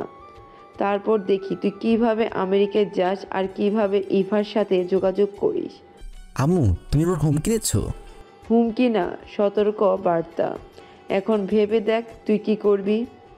সাজিদ নিশ্চুপ। সালমা খন্দকার চলে যান। এরপরেই দরজার আড়াল থেকে বেরিয়ে আসে সাগর। সাজিদকে উদ্দেশ্য করে বলে, আমি কি শুনলাম এসব? সাজিদ ঘাবড়ে গিয়ে বলে, সাগর ভাই, আমার পরিস্থিতিটা বোঝার চেষ্টা কর। আমি কিছুতেই তোকে আর আম্মুকে শুনিতে আপুকে ঠকাতে দেব না। আমি সবটা সবাইকে বলে দেব। তুই এমন কিছু করবি না। করব, আমি কখনো এমন জঘন্য অন্যায় মানব না। তোর লজ্জা করে না? তুই বিবাহিত হয়ে আবার বিয়ে করতে চাস, 2টা মেয়ের জীবন নষ্ট করতে চাস? আমি এখনই সবাইকে ফোন করে বলে দেব। সাগর কাউকে কিছু বলতে যাবে তার আগে সাজিদ তার ফোন কেড়ে নিয়ে ঘরের বাইরে এসে দরজায় তালা মেরে দেয়, যার ফলে সাগর সেই রুমে বন্দী হয়ে যায়। সাগর দরজা ধাক্কাতে থাকে, কিন্তু কোনো লাভ হয় না। সাজিদ তাকে এই অবস্থায় রেখে সুনীতিদের বাড়ির উদ্দেশ্যে বরের সাজে রওনা হয়। সুনীতি কোণের সাজে বসে আছে, ভীষণ উত্তেজিত অনুভব করছে। এমন সময় বর এসে গেছে শুনে তার হৃদস্পন্দনের গতি যেন দ্বিগুণ হলো। অহনা সুনীতির উদ্দেশ্যে বলল, কি ব্যাপার, রাহানি যাতা? বলেই হাসতে লাগলো। এদিকে সুনীতির লজ্জা আর ভালো লাগার অদ্ভুত অনুভূতিতে হারিয়ে গেল। সুনীতি ভাবতে লাগলো আর কিছুক্ষণ পর সে সাজিদের সাথে আজীবনের বন্ধনে জড়িয়ে যেতে চলেছে। এটা ভেবে সে অধর প্রসারিত করে হাসল। অহনা সেই হাসি লক্ষ্য করলো।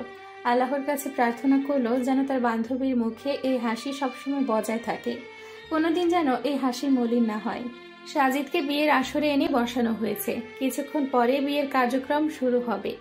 সামিউল খন্দকার ও নয়না খন্দকার উপস্থিত সকল অতিথিকে আমন্ত্রণ জানানোর এবং তাদের সাথে আলাপ করতে ব্যস্ত। আর সালমা খন্দকার গভীরভাবে পর্যবেক্ষণ করছেন সাজিদকে। তাকে কেমন জানি চিন্তিত লাগছে। এছাড়াও তিনি সাগরকে আশেপাশে কোথাও দেখতে পাচ্ছেন না। এই বিষয়টাও তাকে ভাবিয়ে তুলছে। সালমা খন্দকার এগিয়ে গিয়ে সাজিদকে জিজ্ঞেস করলেন, কিরে সাগর, কোথায়? ওকে তো আশেপাশে কোথাও দেখছি না। সাগরের তো তোর সাথেই আসার কথা ছিল। সাজিদ থতমত খেয়ে যায় এই প্রশ্নে। ভীষণ উদ্বিগ্নতার সাথে তোতলাতে তোতলাতে বলে, সাগর তো আমার সাথে এসেছিল, দেখো এখানেই কোথাও আছে। তোমার ছোট ছেলে কি চুপ করে বসে থাকার মানুষ নাকি? সাজিদের কথাটা সালমা খন্দকারের খুব একটা হজম হলো না। তিনি আশেপাশে সাগরকে খুঁজতে লাগলেন। সুনীতির বিয়ে উপলক্ষে আহসান চৌধুরী এবং রাহিলা খাতুনও উপস্থিত হয়েছেন দাওয়াত রক্ষার্থে।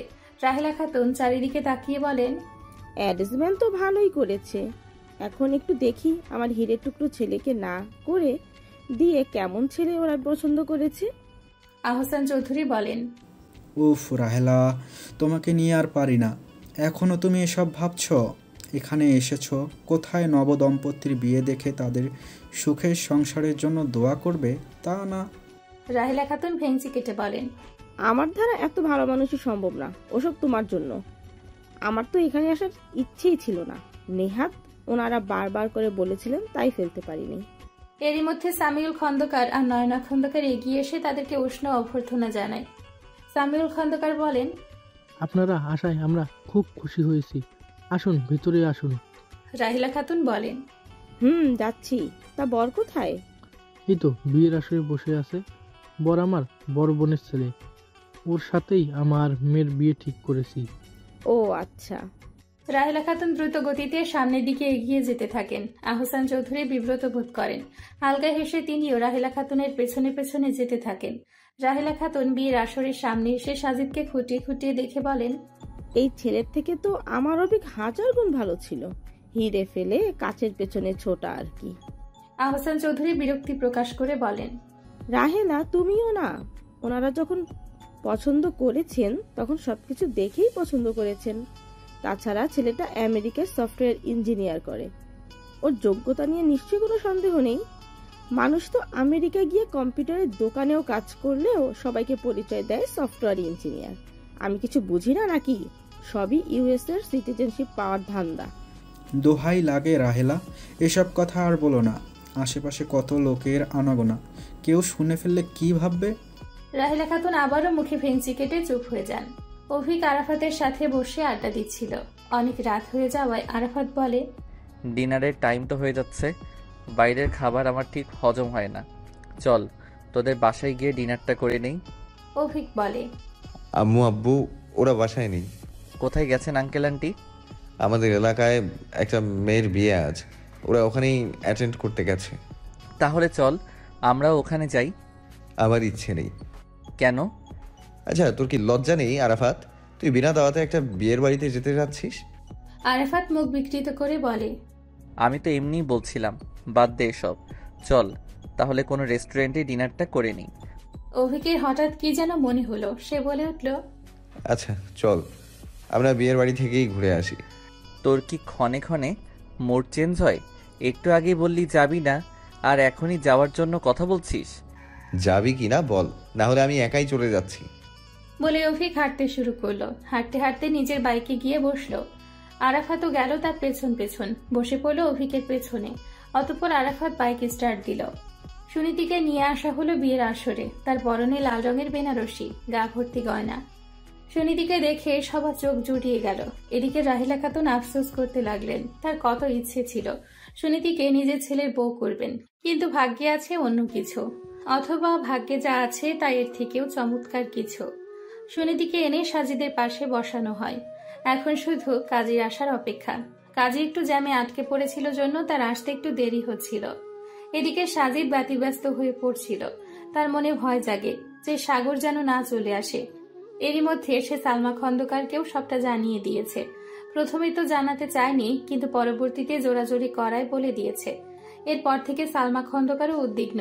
তিনিও চান বিয়েটা জলদি হয়ে যাক, এরপর না হয় সাগরকে কোনো রকম ভাবে বোঝানো যাবে। এদিকে সবাই যখন সাগরের কথা জানতে চাইছিল, তখনও অনেক কষ্টে ম্যানেজ করে বলেছেন সাগরের এক খুব ঘনিষ্ঠ বন্ধুর বাবা মারা গেছে, তাই সাগরকে ওখানে যেতে হয়েছে। সালমা খন্দকার সামিউল খন্দকারের কাছে গিয়ে তাড়া দিয়ে বলেন, কিরে কাজীকে আরেকবার কল করে দেখ না, আর কত সময় লাগবে ওনার আসতে? আপনি এত অধৈর্য হয়ে যাচ্ছেন কেন আপা? কাজী সাহেব এক্ষুনি চলে আসবে। রাহিলা খাতুন বিড়বিড় করে বলেন, না আসুক কাজী, এই বিয়েটা না হলেই ভালো, তাহলে এরা মজা বুঝবে। আহসান চৌধুরী রাহিলা খাতুনকে চোখ রাঙান, তাই তিনি আর কিছু বলেন না। এরই মধ্যে কাজী সাহেব চলে আসলেন, যা দেখে সাজিদ ও সালমা খন্দকার দুজনেই স্বস্তির নিঃশ্বাস ফেলেন। সালমা খন্দকার তাড়া দিয়ে বললেন, আসুন কাজী সাহেব, জলদি বিয়ের কার্যক্রম শুরু করুন। আমরা কতক্ষণ থেকে আপনার অপেক্ষাতেই বসে আছি। কাজী সাহেব আর কথা না বাড়িয়ে বিয়ের কার্যক্রম শুরু করে দেন। অভিক এবং আরাফাত ততক্ষণে সেখানে এসে হাজির হয়। অভিক দূর থেকে সুনীতিকে দেখে এক দৃষ্টিতে তাকিয়ে থাকে। আজ মেয়েটাকে বধূ বেশে অনেক বেশি স্নিগ্ধ লাগছে। অভিক নিজেই নিজেকে ভৎসনা করলো, চোখ সরিয়ে নিয়ে বলল, এসব আমি কি ভেবেছি? আরাফাত বিয়ের আসরে সাজিদকে দেখে অবাক হয়ে বলে, আরে এটা সেই ছেলেটা না যাকে আমরা সেদিন এয়ারপোর্টে দেখছিলাম? অভিক এবার সাজিদের দিকে তাকিয়ে বলে, হ্যাঁ ওই ছেলেটাই তো, ওর সাথেই তাহলে সুনীতির বিয়ে। আরাফাতের মাথায় কোনো একটা চিন্তা আসে।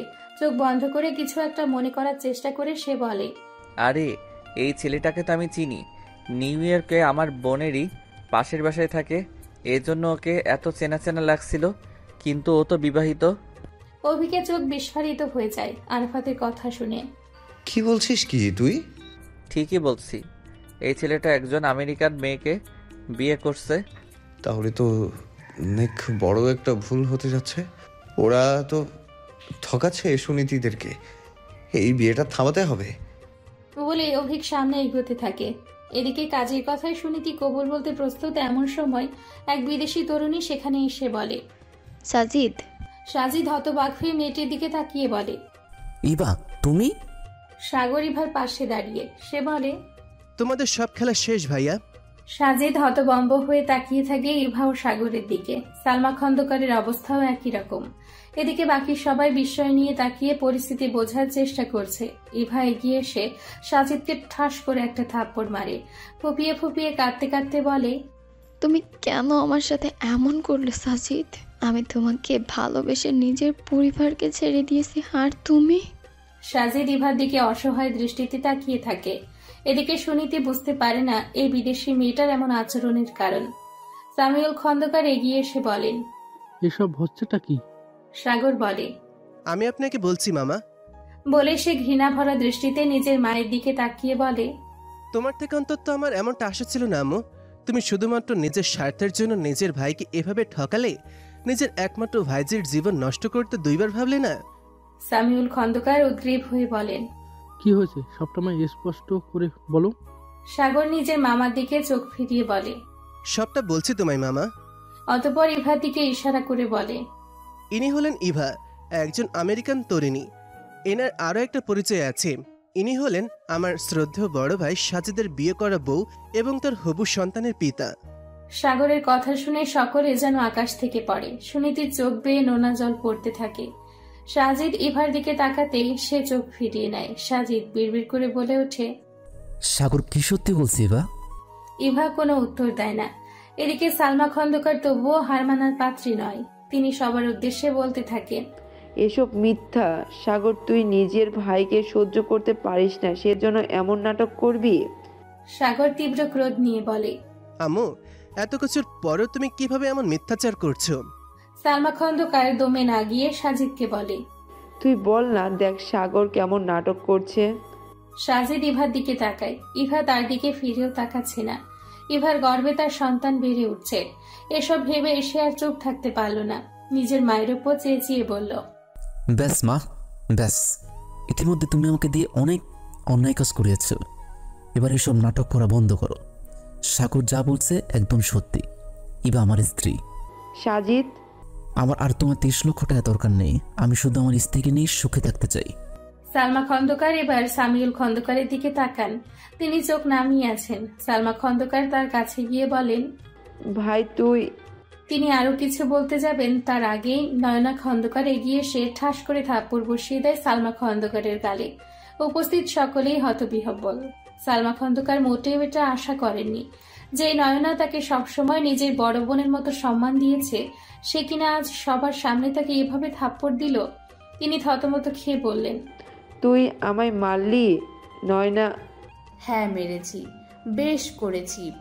আপনার ভাই তো আপনাকে সম্মান করে, তাই নিজের কলেজা ছিঁড়ে গেলেও আপনার ওপর একটু উঁচু গলায় কথা বলতে পারবে না, তাই তার হয়ে আপনাকে আমি থাপ্পড়টা মারলাম। কিন্তু আপনি যা করেছেন তার জন্য এই থাপ্পড়টা যথেষ্ট নয়। আমার তো ইচ্ছে করছে জুতা খুলে আপনাকে মারতে। নয়না। চুপ, একদম চুপ। এক্ষুনি আমার বাড়ি থেকে বের হয়ে যান। বেয়াদব মহিলা, আপনার সাহস কি করে হলো আমার আদরের মেয়ের সাথে এমন করার? আপনাকে আমি পুলিশে দেব। সুনীতির বাবা, তুমি এক্ষুনি পুলিশ ডাকো। এদের পুরো পরিবারকে আমি জেলের ভাত খাওয়াবো। এদের সাহস কি হরে হয় আমার মেয়ের সাথে এমন করার? সামিউল খন্দকার এগিয়ে এসে নিজের স্ত্রীকে সামলাতে সামলাতে বলেন, তুমি শান্ত হও না, শান্ত হও। কি করে আমি শান্ত হব সুনীতির বাবা? আমি ছোটবেলা থেকে বুকে আগলে আমার মেয়েকে মানুষ করেছি, কোনোদিন ওকে বিন্দুমাত্র কষ্ট পেতে দেইনি।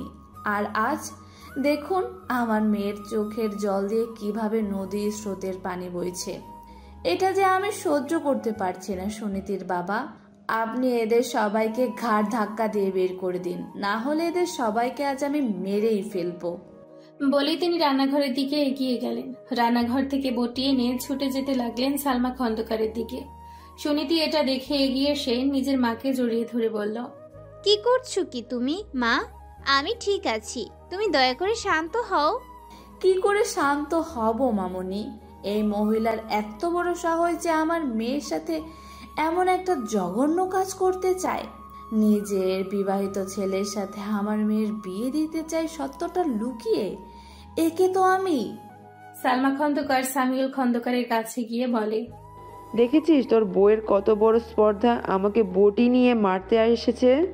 সামিউল খন্দকার একটা তীব্র গর্জন দিয়ে বলেন, ব্যাস, অনেক সহ্য করেছি, আর না। আপনি আপনার ছেলেকে নিয়ে ভালোই ভালোই এখান থেকে বের হন, না হলে আমি সিকিউরিটি গার্ড ডেকে ঘাট ধাক্কা দিয়ে আপনাকে বের করে দিব। সালমা খন্দকার সামিউলের এই রূপ দেখে হতবাক হয়ে যায়। যে ভাই কোনোদিন তার সাথে উঁচু গলায় কথা বলেনি, আজ সে এভাবে বলছে। সালমা খন্দকার বুঝলেন এখানে থাকা মানে বিপদ বাড়ানো, তাই তিনি দ্রুত বেরিয়ে গেলেন। তিনি বেরোনোর পর সাজিদ সুনীতির সামনে গিয়ে বলল, আমি দুঃখিত, কিন্তু সে নিজের কথা সম্পূর্ণ করার আগেই সুনীতি ঠাস ঠাস করে 4-5টা থাপ্পড় দিয়ে বলল, দূর হন আমার সামনে থেকে। সাজিদ রেগে গিয়ে বলে, এত তেজ দেখাচ্ছ কেন?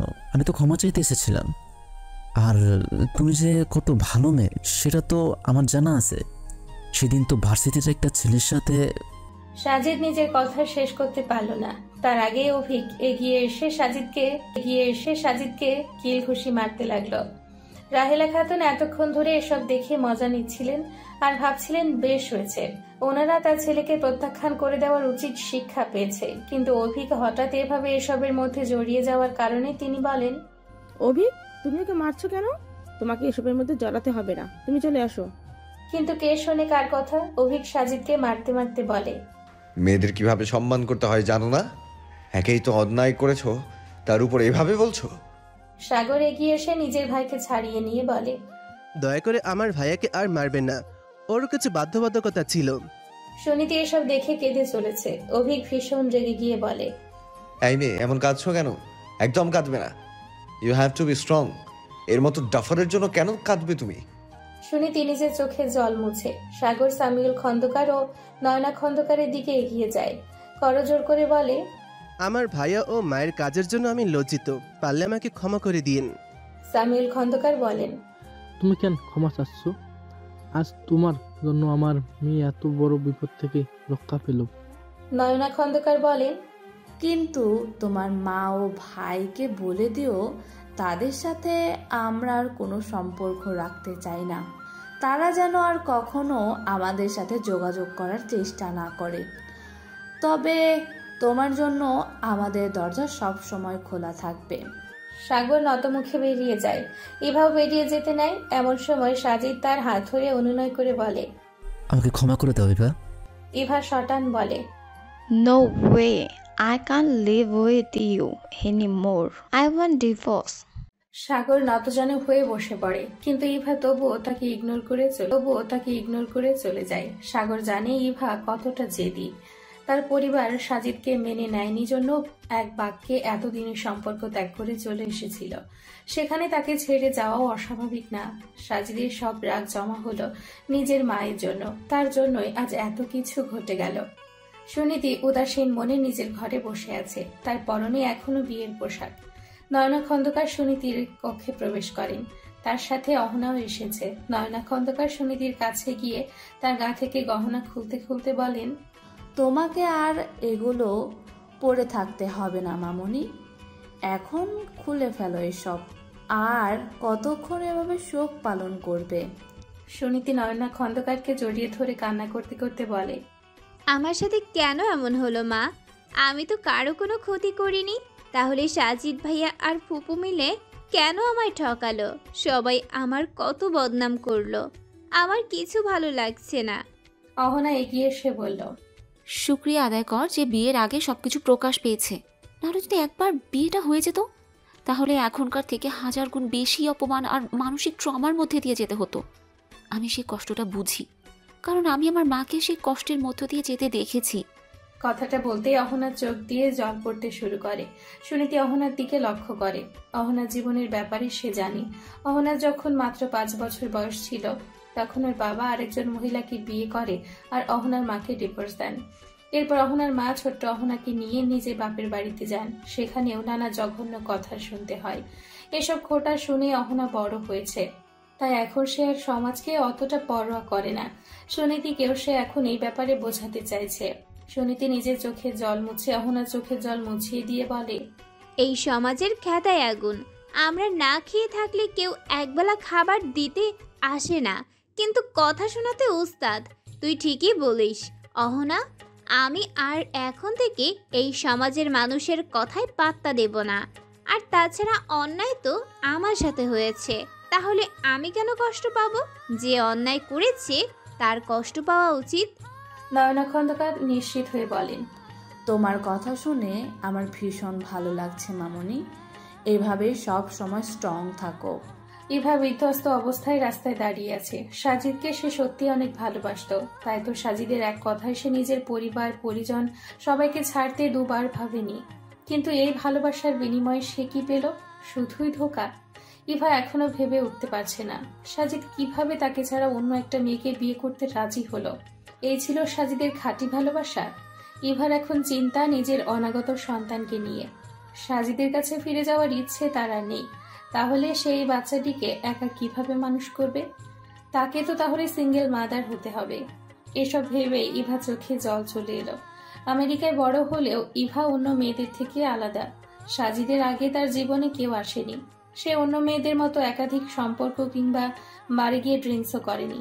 বরং সে সবসময় চাইতো একজন খাঁটি প্রেমিক তার জীবনে আসুক, যে তাকে নিজের সবটা উজাড় করে ভালোবাসবে, যার জন্য সে সবকিছু করতে পারবে।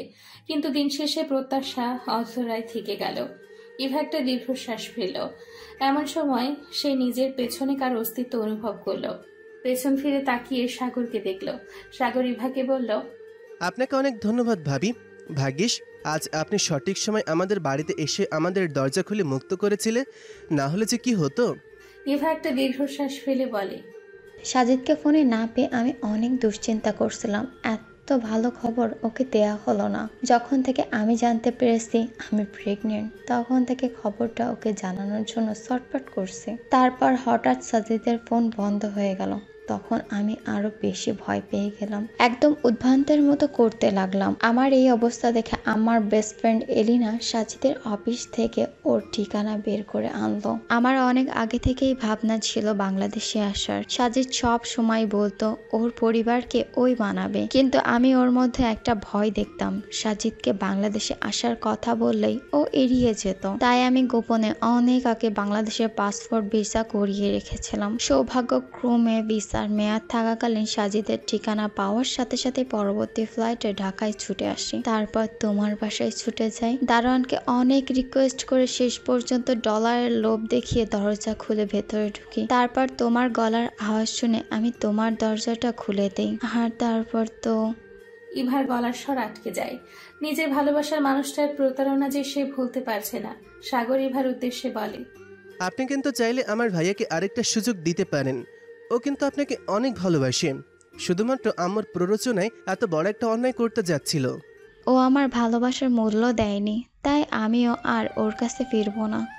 ইভার এ কথার পরে সাগর আর কিছু বলার মতো খুঁজে পায় না। দূরে দাঁড়িয়ে থাকা সাজিদের দিকে তাকায়।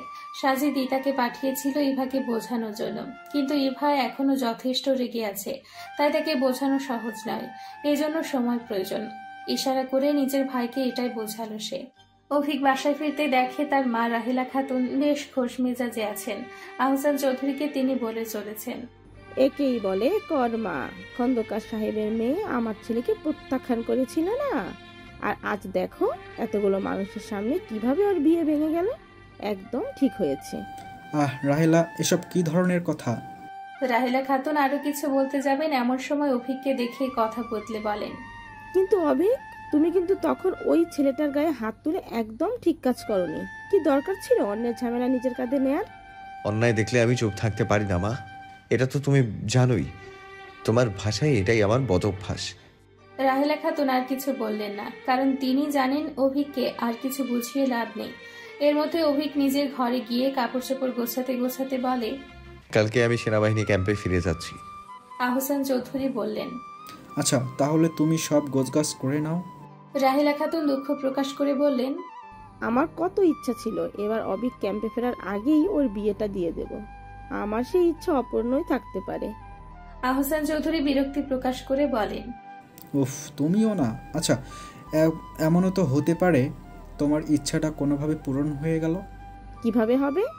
আল্লাহ চাইলে সব সম্ভব। তিনি চাইলে তোমার ছেলের বউকে খুব শীঘ্রই তোমায় বরণ করে ঘরে তুলতে হবে। রাহেলা খাতুন আর এসব নিয়ে না ভেবে নিজের ঘরের দিকে পা বাড়ালেন।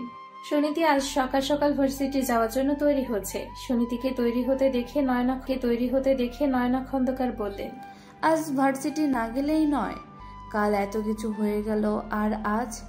সুনীতি বলল, আমি এসব মনে রাখতে চাই না মা, ভার্সিটি গেলে মনটা একটু ভালো হবে।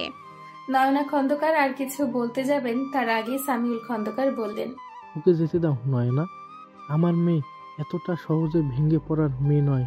ও কোনো অন্যায় করেনি যে ঘরের মুখ লুকিয়ে বসে থাকবে। সুনীতি নিজের বাবার দিকে তাকিয়ে একটা চওড়া হাসি উপহার দিয়ে বাড়ি থেকে বের হয়। সে জানে বাইরে বের হয়ে তাকে অনেকের তীর্যক প্রশ্নের সম্মুখীন হতে হবে, অনেকে তাকে বাঁকা চোখে দেখবে, কিন্তু এসব সে পাত্তা দিবে না। আর হলেও ঠিক তাই, সবাইকে উপেক্ষা করে সে এগিয়ে গেল। কিছু মহিলা তাকে দেখে বলল, কালই বিয়ে ভাঙলো আর আজ ঢ্যাং ঢ্যাং করে ভার্সিটি যাচ্ছে, মেয়েটার লজ্জা বলে কিছু নেই। একটু এগিয়ে গিয়ে দেখলো রাস্তা বেশ ফাঁকা। এমন সময় হঠাৎ করে একটা কালো গাড়ি এসে তার সামনে থামলো। সে গাড়ি থেকে নেমে কেউ একটা তাকে টেনে গাড়িতে তুলল। ঘটনার আকস্মিকতায় সে কোনো প্রতিক্রিয়া দেখাতে পারল না। গাড়িতে উঠেই ভয়ে সিটিয়ে গেল। অস্ফুট স্বরে বলল, মন্টু। সুনীতি চিৎকার করতে যাবে, এমন সময় মন্টু তার মুখ চেপে ধরে। সুনীতি করতে থাকে। মন্টু সুনীতির এই অবস্থা দেখে পৈশাচিক আনন্দ পেতে থাকে। সুনীতির মুখ আরো জোরে চেপে ধরে বলে, কি খুব উড়ার ইচ্ছে ছিল না? আমাকে ছেড়ে অন্য কাউকে বিয়ে করবে? সে বিয়ে তুমি যাকেই করো বাসর আমার সাথেই করতে হবে বলেছিলাম না? সুনীতির চোখ বেয়ে জল পড়তে থাকে। মন্টু তাকে আরো জোরে চেপে ধরেছিল নিজের কাছে। সামনে একজন ড্রাইভার গাড়ি চালাচ্ছিল। মন্টু সুনীতির স্পর্শকাতর স্থানে হাত বোলাচ্ছিল। সুনীতির কাছে এই সময়টা ছিল অভিশাপের মতো। এদিকে সুনীতিদের এলাকার কিছু মানুষ দেখে সুনীতিকে কেউ একটা গাড়িতে করে তুলে নিয়ে গেল। তারা কিছুক্ষণ গাড়িটার পেছনে দৌড়ায়, কিন্তু তারা গাড়িটার নাগাল পাওয়ার আগেই গাড়িটা চলে গেল নাগালের বাইরে।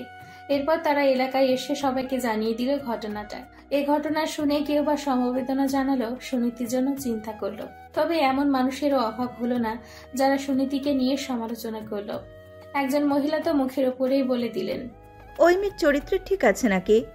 যদি থাকতো তাহলে এইভাবে বিয়ের আসরে এসে বিয়ে ভাঙতো না। দেখো কোথাকার কোন ছেলের সাথে ঢলাঢুলি ছিল, সেই মনে হয় তুলে নিয়ে গেছে। সামিউল খন্দকার আর নয়না খন্দকারের কানে এই খবরটা পৌঁছাতেই তাদের দুশ্চিন্তা হতে লাগলো। নয়না খন্দকার তো হাহাকার করে কাঁদতে লাগলেন। সামিউল জীবন ছুটলেন পুলিশ স্টেশনের দিকে, সাথে নিলেন এলাকার কিছু ছেলে পেলেকে, তার সন্দেহমূলক মন্টুকে। সুনীতিকে নিয়ে নিজের বাড়ির সামনে আসলো মন্টু। তারপর গাড়ি থেকে টেনে নামালো সুনীতিকে। সুনীতি বলল, এটা কোথায় নিয়ে এসেছো আমায়? সুনীতি লক্ষ্য করলো এটা বেশ নিরিবিলি এলাকা, ফাঁকা স্থানে একটা ঘিঞ্জি বাড়ি। মন্টু একটা বিদ ফুটে হেসে বলল, এটা তো আমার বাড়ি, আজ এখানেই আমাদের বাসর হবে। বলেই সুনীতির দিকে এগোতে লাগলো। সুনীতি মন্টুকে ধাক্কা দিয়ে সামনে এগোতে লাগলো আর মন্টু বলে উঠল, পালিয়ে লাভ নেই, পালানোর পথ খুঁজে পাবে না। বলে সে সুনীতির পেছনে দৌড়াতে লাগলো। সুনীতি দৌড়াতে দৌড়াতে হঠাৎ কারো প্রশস্ত বুকের সাথে ধাক্কা খেল। একটু চোখ উঁচিয়ে সামনে তাকাতেই দেখতে পেল অনাকাঙ্ক্ষিত একটি মুখ। হতবাক হয়ে বলল, আপনি? মন্টু সুনীতির পেছন পেছন ছুটে এসে একজন যুবককে তার কাছে দাঁড়িয়ে থাকতে দেখে বলে, তবে কে তুই? আমার কাছ থেকে আমার শিকারকে কেড়ে নেওয়ার দুঃসাহস দেখাস না, এর পরিণাম ভালো হবে না। মেজর অভিক ভীষণ রেগে গেল। সুনীতিকে আগলে দাঁড়িয়ে বলল, কি করবি তুই? মন্টু ক্ষিপ্র গতিতে এগোতে নিতেই অভিক একটি বন্দুক বের করে তার দিকে তাক করে বলল, আর এক পাও নয়। মন্টু ভয়ে দাঁড়িয়ে গেল। অভিক সুনীতিকে বলল, যাও আমার গাড়িতে গিয়ে বসো। সুনীতি ভয়ে এগোতে পারল না। অভিক এবার বেশ রাগী কণ্ঠে বলল, কি বললাম শুনতে পারলে না? যাও গাড়িতে গিয়ে বসো। সুনীতি ধমক খেয়ে চমকে উঠল, সুরসুর করে গিয়ে গাড়িতে উঠল। এরপর অভিক মন্টু 2 হাতে এবং পায়ে লক্ষ্য করে গুলি করে, যার ফলশ্রুতিতে মন্টু আহত হয়ে মাটিতে বসে পড়ে। অভিক বেশ আক্রোশ নিয়ে বলে, এরপর কোনো মেয়ের দিকে চোখ তুলে তাকানোর আগে আজকের ঘটনাটা মনে রাখিস। একটু পরেই পুলিশ এসে তোকে তুলে নিয়ে যাবে। অভিক কথাটা বলতে না বলতেই পুলিশ চলে এলো। অভিক পুলিশ অফিসারকে উদ্দেশ্য করে বলল, এর আগে অ্যারেস্ট করুন, ইনি একজন মেয়েকে রেপ করার চেষ্টা করছিল।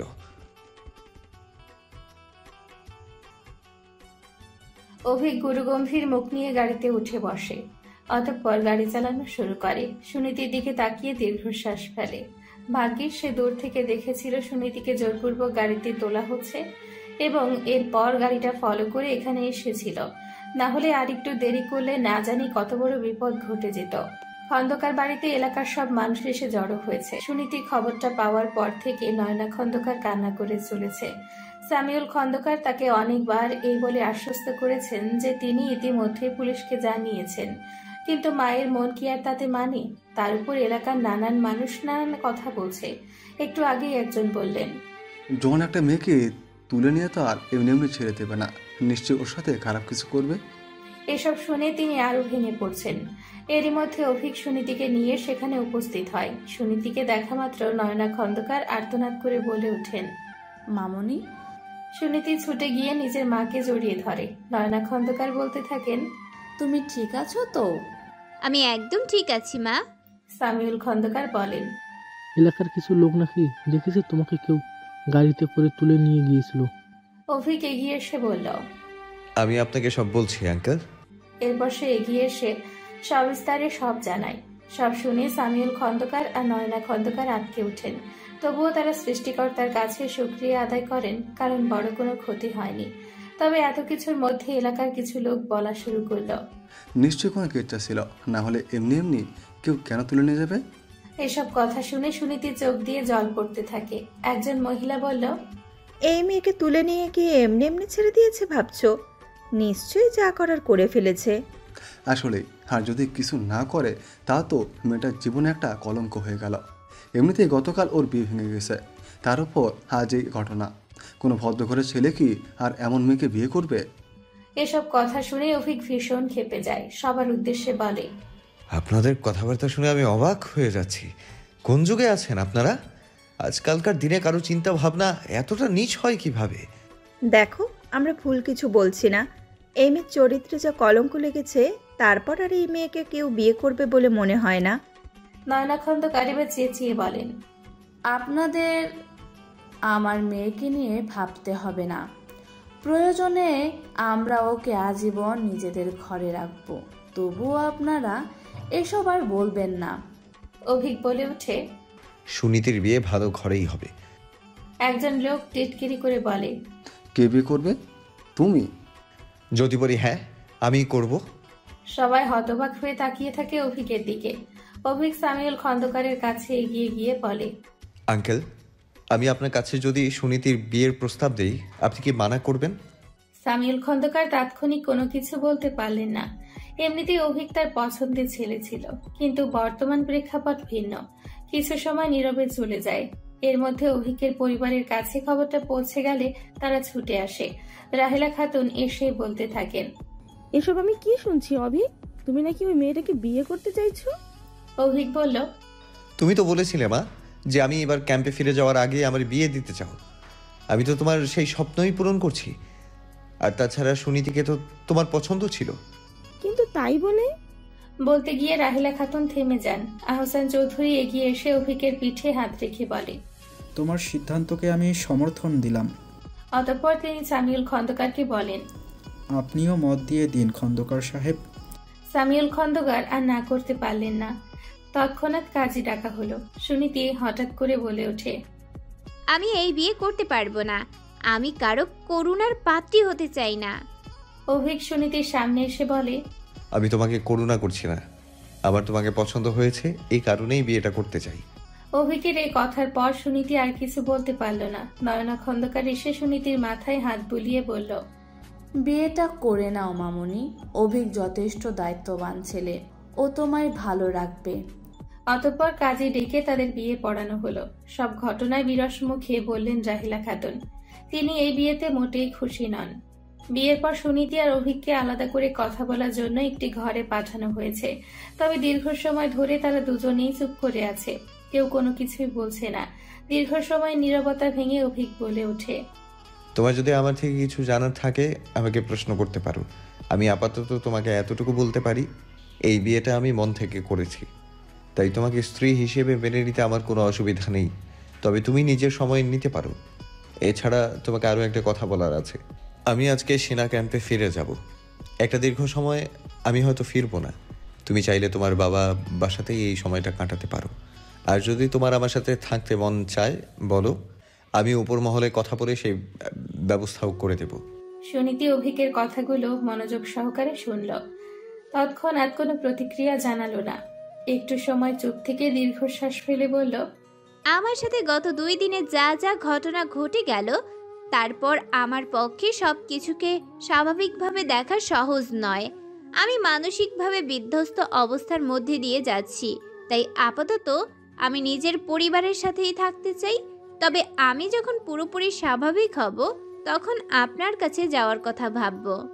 অভিক বলে, যেমন তোমার ইচ্ছা। বলে সে রুম থেকে বাইরে বের হয়। সুনীতি বিষণ্ণ চোখে অভিকের যাওয়ার পানে তাকিয়ে থাকে। এই লোকটা অল্প কিছু সময়ের মধ্যেই যেন তার ভরসার জায়গা হয়ে উঠেছে। অভিক বাইরে আসতে রাহিলা খাতুন তার সামনে এসে প্রশ্ন করল, কি বললো ওই মেয়েটা? ও কি তোমার সাথে যেতে চায়? অভিক উত্তরে বলল, ওর মানসিক অবস্থা বর্তমানে ভালো না, সেই কারণে ও আপাতত নিজের পরিবারের সাথে সময় কাটাতে চায়। রাহিলা খাতুন এমনিতেই এই বিয়েটা নিয়ে খুব একটা খুশি ছিলেন না। তার উপর এহেন কথা শুনে তিনি কপট রাগ দেখিয়ে বলেন, এ আবার কেমন কথা? বিয়ের পর ও কেন নিজের বাবার বাড়িতে থাকবে? তোমার সাথে না থাক, অত্যন্ত আমাদের সাথে আমাদের বাড়িতে তো থাকতে পারে। আহসান চৌধুরী রাহিলা খাতুনের কথা শুনে বেশ বিরক্তি প্রকাশ করে বলেন, রাহেলা, তুমি তো দেখলেই মেয়েটা কতটা ভেঙে পড়েছে, তারপরও কিভাবে এমন কথা বলছো? তুমি তো সবসময় আমার দোষটাই দেখো। আচ্ছা, আমরা কি ওর খেয়াল রাখতে পারতাম না? এমনিতেই হুট করে এভাবে বিয়েটা হয়ে গেল, কোনো আত্মীয় স্বজনকে জানানোর সময় পেলাম না। তার উপর এখন যদি বিয়ের পরও বাবার বাসায় থাকে তাহলে তো লোকে নানান কথা বলবে। এসব নিয়ে ভেবো না, অভিককে তো আজ রাতেই ফিরতে হবে। এরপর যখন ও আবার ফিরবে তখন না হয় আত্মীয় স্বজন দেখে ধুমধাম করে ওদের বিয়েটা দিয়ে দেব। ব্যাস, তাহলেই তো সব ঝামেলা মিটে যায়। ততদিন না হয় ও নিজের বাবার বাসাতেই থাকুক। রাহিলা খাতুন বেশ মন খারাপ করে বললেন, ঠিক আছে, তোমাদের বাবা ছেলের যা ভালো মনে হয় করো। আমার মতামতের কোনো গুরুত্ব আছে নাকি তোমাদের কাছে? আহসান চৌধুরী আর কিছু বলবেন তার পূর্বেই সামিউল খন্দকার এগিয়ে এসে বললেন, আপনারা চাইলে সুনীতিকে এখন নিজেদের বাসায় নিয়ে যেতে পারেন। ওর উপর তো এখন আপনাদেরই অধিকার বেশি। আহসান চৌধুরী বলেন, এখানে প্রশ্নটা অধিকার নয় খন্দকার সাহেব। সুনীতির সাথে এই কদিন যা মেন্টাল টুমা গেল, এখন ওর পাশে আপনাদের থাকাটা দরকার। তাছাড়া অভিজ্ঞ 3 মাসের মধ্যে আবারও বাসায় ফিরবে। ততদিনে সুনীতি মাও স্বাভাবিক হবে, তারপর না হয় এসব ব্যাপারেই ভাবা যাবে। আহসান চৌধুরীর কথা শুনে তার দিকে কৃতজ্ঞতার দৃষ্টিতে তাকিয়ে থাকেন সামিউল খন্দকার। যেন তার বুকের ওপর থেকে অনেক বড় একটা বোঝা নেমে গেল। অভিককে আজ তার ক্যাম্পে ফিরে যেতে হবে, যেটা মূলত সিলেটে। সে এখন যাওয়ারই প্রস্তুতি নিতে। রাহিলা খাতুন প্রতিবারের মতো আজও ঘরের দরজা বন্ধ করে কান্নায় ব্যস্ত হয়ে পড়েছেন। এ যেন নিত্য নৈমিত্তিক ঘটনা। প্রতিবার যখন অভিক ক্যাম্পে ফিরে যায়, তার মা এমনই করে। তিনি তো অভিকের সেনাবাহিনীর চাকরি করাটাই পছন্দ করেন না। তার কথা ছিল অভিকের বাবার তো সম্পত্তির অভাব নেই, একমাত্র ছেলে হিসেবে সেই সবকিছুর উত্তরাধিকার তো অভিকে, তাই তার আলাদা করে সেনাবাহিনীর চাকরি কেন করতে হবে? কিন্তু অভিকের ছোটবেলা থেকেই ইচ্ছে ছিল সেনাবাহিনী হবার, তাই তো সে নিজের জেদে অটল থেকে সেনাবাহিনীতে যোগ দিয়েছে। অভিক নিজের সব প্রয়োজনীয় জিনিসপত্র গুছিয়ে নিয়ে বাইরে এসে দেখতে পায় আহসান চৌধুরী দাঁড়িয়ে আছেন তার রুমের দরজার কাছে। অভিক বাইরে বেরিয়ে সে নিজের বাবার সামনে দাঁড়ায়। আহসান চৌধুরী আবেগকে নিয়ন্ত্রণ করতে না পেরে অভিককে জড়িয়ে ধরেন। তার চোখ দিয়ে হয়তো অশ্রু গড়িয়ে পড়ছে না, কিন্তু এই মুহূর্তে তার হৃদয়ে যেন রক্তক্ষরণ হচ্ছে। তিনিও মন থেকে চাননি তার একমাত্র ছেলে এত দূরে গিয়ে কাজ করুক, কিন্তু তিনি নিজের ছেলের ইচ্ছেকে প্রাধান্য দিয়েছেন। তাই তো নিজের স্ত্রীকে বুঝিয়ে ছেলেকে আর্মি জব করতে পাঠিয়েছেন। অভিক আহসান চৌধুরীকে উদ্দেশ্য করে বলে, ভালো থেকো বাবা, নিজের আর মায়ের যত্ন নিও। তুমিও নিজের যত্ন নিও। আর হ্যাঁ, এখন কিন্তু তুমি আর একা নও, তোমার স্ত্রী রয়েছে। জানি তোমাদের কাজে কতটা ব্যস্ত সময় পার করতে হয়, কিন্তু তবুও যথাসাধ্য চেষ্টা করবে নিজেকে স্ত্রীর খোঁজ খবর নেয়ার। শুধুমাত্র কলেমা পড়ে বিয়ে করলেই কিন্তু হয় না, বিয়ের পর সমস্ত দায় দায়িত্ব সঠিকভাবে পালন করতে হয়। জি আচ্ছা বাবা, আমি সব দিক খেয়াল রাখবো। গুড, এখন যাও, বেরিয়ে পড়ো, তোমার যাওয়ার সময় হয়ে যাচ্ছে। বলে তিনি অভিককে ছেড়ে দেন। অভিক বাড়ি থেকে বের হতে যাবে এমন সময় সামিউল খন্দকার সুনীতিকে সাথে নিয়ে সেখানে চলে আসেন। সুনীতি এবং অভিক মুখোমুখি হয়ে পড়ায় হঠাৎ করে তাদের চোখাচোখি হয়। সুনীতি লজ্জায় নিজের চোখ নামিয়ে নেয়। সামিউল খন্দকার মৃদু হেসে বলেন, শুনলাম তুমি এখনই ফিরে যাচ্ছ, তাই আমি আর সুনীতি মিলে তোমার সাথে দেখা করতে এলাম। অভিকও সামান্য হেসে বলল, জি আঙ্কেল, আমি এখন ফিরতে হবে। এ কথা বলেই সে সুনীতির দিকে তাকিয়ে বলে, নিজের খেয়াল রেখো। তোমার নাম্বারটা আমি নিয়ে রেখেছি, সময় পেলে কল দিয়ে খোঁজ খবর নেব। আমি তোমাকে স্ট্রং দেখতে চাই, কারো কথা একদম ভেঙে পড়বে না। আর হ্যাঁ, নিজের পাশাপাশি নিজের মা বাবারও খেয়াল রেখো, তোমাকে নিয়ে তারা অনেক দুশ্চিন্তায় থাকে। অভিকের কথাগুলো শুনে সুনীতি হাঁ করে তার দিকে তাকিয়ে থাকে আর ভাবতে থাকে একটা লোক কতটা দায়িত্বশীল হতে পারে, অথচ এই লোকটাকেই ভুল বুঝে সুনীতি তার বিয়ের প্রস্তাব ফিরিয়ে দিয়েছিল। এসব ভাবতে তার নিজের উপর রাগ হয়। আসলে সেই হীরা এবং কাচের পার্থক্য বুঝতে পারেনি, না হলে কি আর অভিকের মতো হীরাকে ফেলে সাজিদকে পছন্দ করত? এসব ভেবে একটা দীর্ঘশ্বাস ফেলে সুনীতি বলে, আপনিও নিজের খেয়াল রাখবেন, আবার দেখা হবে। সুনীতির কথায় অভিক একটা অমায়িক হাসি দেয়। সুনীতিও হালকা হাসে। অতঃপর অভিক বলে, আমি তাহলে এখন বের হচ্ছি। বলেই সে বাড়ি থেকে বের হয়। এখান থেকে সে বিমানবন্দরে যাবে, তারপর সেখান থেকে ফ্লাইটে করে সিলেট। সুনীতি অভিকের যাওয়ার পানে তাকিয়ে একটা দীর্ঘশ্বাস ফেলে। আজ থেকে তার বিরাট অপেক্ষার পালা শুরু হলো। অভিক ক্যাম্পে যাওয়ার পর 2 মাস অতিবাহিত হয়েছে, আর মাত্র 1 মাসের অপেক্ষা তার ফেরার। অথচ এই সামান্য সময় যেন অনেক বেশি মনে হচ্ছে সুনীতির কাছে। সে চাতক পাখির মতো অপেক্ষায় আছে লোকটার। সুনীতি কখনো ভাবতে পারেনি যে লোকটাকে একসময় চরম অপছন্দের ছিল, সে হঠাৎ করে এতটা কাছের হয়ে যাবে। এই যে এত কাজের চাপের মধ্যে প্রতিদিন রাতে সময় করে তার খোঁজ নাই, এটুকুই সুনীতিকে ব্যাকুল করে তোলে। সে বুঝতে পারে এই সম্পর্কটাকে মন থেকে মেনে নিতে সক্ষম হয়েছে। এখন শুধু ফেরার অপেক্ষা। আজকের রাত্রিটাও সুনীতির কাছে বিশেষ ছিল। সে চাতক পাখির মতো অভিকের একটি ফোনের অপেক্ষায় বসেছিল, কিন্তু আজ তার অপেক্ষার প্রহর যেন শেষ হতে চাইছে না। সুনীতি বারবার ঘড়ির দিকে তাকায়। রাত 1টা বাজতে চলল। অভিক তো প্রতিদিন রাত 12টার পরেই ফোন দেয়, অতঃপর সংক্ষিপ্ত বাক্য বিনিময় শেষে কল রেখে দেয়। কিন্তু আজ সে সময় পেরিয়ে গেলেও অভিকের কল আসছে না। সুনীতি অস্থির হতে থাকে। অভিক তাকে বলেছে নিজের থেকে যেন সে কল না দেয়, কারণ তাকে অনেক মিশনে ব্যস্ত থাকতে হয়। এজন্য সুনীতি চেয়েও ফোন করতে পারছে না। সুনীতি চোখ জলে টলমল করতে থাকে। বুকের বাপাশে সূক্ষ্ম ব্যথা অনুভূত হয়। এভাবে এক সময় সে ঘুমের রাজ্যে তলিয়ে যায়। ঘুম থেকে উঠে সুনীতি নিজেকে আবিষ্কার করে চেয়ারে বসা অবস্থা। কাল এভাবেই ঘুমিয়ে পড়েছিল সে। গতকাল রাতে অভিক ফোন দেয়নি ব্যাপারটা ভাবতে বিতৃষ্ণায় তার মনটা বিষিয়ে যায়। একটা চাপা দীর্ঘশ্বাস বেরিয়ে আসে মন থেকে। সুনীতি ফ্রেশ হয়ে নিচে চলে যায় ব্রেকফাস্ট করতে। নয়না খন্দকার সুনীতিকে দেখে বলেন, তোমার চোখ এত ফোলা ফোলা লাগছে কেন মামুনি? কাল রাতে কি ভালো ঘুম হয়নি? সুনীতি ইতস্তত বোধ করে বলে, না মা, সেরকম কিছু না। আমাকে একটু জলদি খেতে দিবে প্লিজ? তুমি বসো, আমি খেতে দিচ্ছি।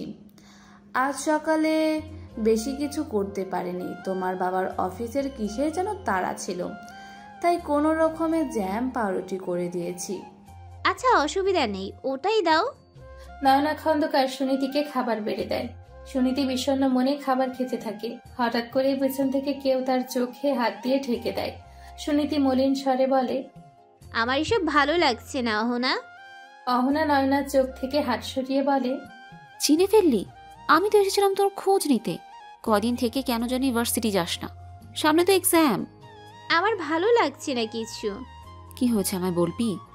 সুনীতি একবার আশেপাশে তাকায়। নয়না খন্দকার তাকে খেতে দিয়ে রান্নাঘরে চলে গেছেন।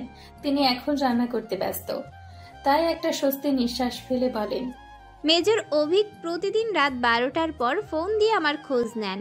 এই 2 মাসে কোনো দিনই এই বিচ্যুতি ঘটেনি, কিন্তু গতকাল রাতে উনি আমায় ফোন করেননি। ও, তাহলে এই ব্যাপার। এইটা নিয়ে এত মন খারাপ করার কি আছে? হ্যাঁ, উনি ফোন দেয়নি তো কি হয়েছে? তুই তো নিজে থেকে ওনাকে ফোন করতে পারিস। না না, এমনটা করা যাবে না, উনি আমায় বারণ করেছেন। আরে রাখ তোর বারণ। মানছি উনি ব্যস্ত মানুষ, তাই বলে কি আমার প্যারি বান্ধবীর কষ্ট বুঝবে না? তুই এক্ষুনি ওনাকে কল কর। সুনীতি কাঁপা কাঁপা হাতে নাম্বারটা ডায়াল করে, কিন্তু তবুও তার ভীষণ ভয় লাগছিল। এমনিতে লোকটাকে ছোটবেলা থেকে সে ভীষণ ভয় পায়, তাই সহসা কথা বলার সাহস হলো না। অহনা ব্যাপারটা বুঝতে পেরে সুনীতির হাত থেকে ফোনটা নিয়ে বলল, দাঁড়া, আগে আমি ওনার সাথে কথা বলছি। আরাফাতকে কিছুদিন আগে সিলেটে পাঠানো হয়েছে। এখানে এসে সে তো ভীষণ খুশি, কারণ এখানে তার প্রিয় বন্ধু অভিক আছে। যে আরাফাত রুমে শুয়েছিল। অভিক গতকাল থেকে একটা আর্জেন্ট মিশনে ব্যস্ত। কাল বিকেলে হঠাৎ করে তাকে একটু বাইরে যেতে হয় এবং এখনো অবধি সে ফেরেনি। তাই আরাফাত একাই উদাস সময় পার করছিল। এমন সময় হঠাৎ তাদের রুমে থাকা টেলিফোনটা বেজে ওঠে। আরাফাত উঠে টেলিফোনটা রিসিভ করে বলে, হ্যালো, আসসালামু আলাইকুম, কে বলছেন? বিপরীত দিক থেকে একটা সুমধুর কণ্ঠ ভেসে আসে। আমি আপনার শালি বলছি দুলা ভাই। কথাটা শুনে যেন আরাফাত আকাশ থেকে পড়ে। আমতা আমতা করে বলে, দুলাভাই মানে কার দুলাভাই? কিসের দুলাভাই? কেন, আপনি কি ভুলে গেছেন যে আপনি বিবাহিত? আপনার স্ত্রী গতকাল রাত থেকে আপনার ফোনের অপেক্ষায় চাতক পাখির মতো বসে আছে, আর আপনি তাকে অপেক্ষায় রেখে বসে আছেন। আমার মনে হয় আপনার কোনো ভুল হচ্ছে। ভুল? আমার ভুল? আপনি শুধু একবার আসুন, তারপর আপনাকে দেখাবো আমার বান্ধবীটাকে দেয়া প্রত্যেকটা কষ্টের না পাই টু পাই হিসাব নিব। এই কে আপনি? কি সব স্টুপিডের মতো কথা বলছেন? কি আমি স্টুপিড? দেখেছিস তোর জামাই আমাকে স্টুপিড বলছে। এবার তুই ওনার ক্লাস নে তো। বলে অহনা ফোনটা সুনীতির হাতে তুলে দেয়। সুনীতি ফোনটা হাতে নিয়ে বলে, হ্যালো মেজর অভিক, আপনি ওর কথায় কিছু মনে করবেন না প্লিজ। আসলে আরাফাত এতক্ষণে ব্যাপারটা বুঝতে পারল। অভিক তাকে সুনীতির সাথে বিয়ের ব্যাপারে সবটা অনেক আগেই বলেছে। তাই সে মৃদু হেসে বলে, আসসালামু আলাইকুম ভাবি, আমি অভিক নই, আমি ওর বন্ধু আরাফাত। অভিক একটা গুরুত্বপূর্ণ মিশনে আছে। সুনীতি এবার রাগী দৃষ্টিতে অহনার দিকে তাকিয়ে আরাফাতের উদ্দেশ্যে বলে, দুঃখিত ভাইয়া, আমার বান্ধবী কিছু না বুঝেই আপনাকে অনেক কিছু বলে ফেলেছে। আরে কোনো ব্যাপার না, আপনাকে সরি বলতে হবে না। শুধু আপনার বান্ধবীকে বলে দেবেন একটু মেলোড্রামা কমাতে। যেভাবে কথা বলছিল আমি তো ভেবেছিলাম যে। ফোন লাউড স্পিকারে দেওয়া ছিল জন্য অহনা সবটাই শুনতে পায়। তেড়ে গিয়ে ফোনটা কেড়ে নিয়ে বলে, কি বললেন আপনি? আমি মেলোড্রামা করি? আর আপনি কি করেন? হ্যাঁ, মেয়েদের কিভাবে সম্মান দিতে হয় জানেন না? অসভ্য লোক কোথাকার। আপনি কিন্তু নিজের সীমা অতিক্রম করছেন। হ্যাঁ, বেশ করেছি। কি করবেন শুনি? মেয়েদের এতবার ভালো না। বার কি শুধু ছেলেরাই বাড়তে পারে, মেয়েরা পারে না? সুনীতি বিরক্ত হয়ে বলে, আহ অহনা, কি হচ্ছেটা কি? এমন বাচ্চাদের মতো ঝগড়া করছিস কেন? আমি বাচ্চাদের মতো ঝগড়া করি? আর উনি যে। অহনা নিজের কথা শেষ করতে পারল না, তার আগে কেউ একজন রাশভারী কণ্ঠে বলল, কে ফোন দিয়েছে? আরাফাত। আরাফাত পেছনে ফিরে অভিককে দেখে স্বস্তির নিঃশ্বাস নিয়ে বলে, তোর শালি ফোন দিয়েছে। শালি মানে? তোর বউয়ের বান্ধবী, নে কথা বল। বলে সে অভিককে টেলিফোনটা ধরিয়ে দিয়ে বাইরে চলে যায়। অভিক হ্যালো বললে অহনা বলে, আসসালামু আলাইকুম ভাইয়া, নিন আপনার স্ত্রীর সাথে কথা বলুন। এটা বলে সে সুনীতির হাতে ফোনটা ধরিয়ে দিয়ে বাইরে চলে যায়। সুনীতি ফোনটা হাতে নেয়, কিন্তু কিছুই বলতে পারে না। কিছুক্ষণ নীরবতার পর অভিক বলে, নিধি, জি বলুন। গতকাল রাতে নিশ্চয়ই আবার ফোন না পেয়ে চিন্তিত ছিলে। আসলে একটা গুরুত্বপূর্ণ মিশনে কাল বাইরে যেতে হয়েছিল, তাড়াহুড়োয় তোমাকে জানানো হয়নি। মন খারাপ করো না। না না, আমি মন খারাপ করিনি। তোমাকে একটা ভালো খবর দেওয়ার আছে। আগামী সপ্তাহেই আমি ফিরছি। সত্যি? সত্যি। এবার ফিরলে সমস্ত নিয়ম মেনে বিয়ে করে তোমায় ঘরে তুলব, প্রস্তুত থেকো। বলে অভিক ফোনটা রেখে দেয়। সুনীতির মুখের হাসির রেখা উদয় হয়। অভিক ফোন রেখে বলে, আমি শীঘ্রই আসছি নিজের ভালোবাসার রঙে তোমার মন রাখাতে।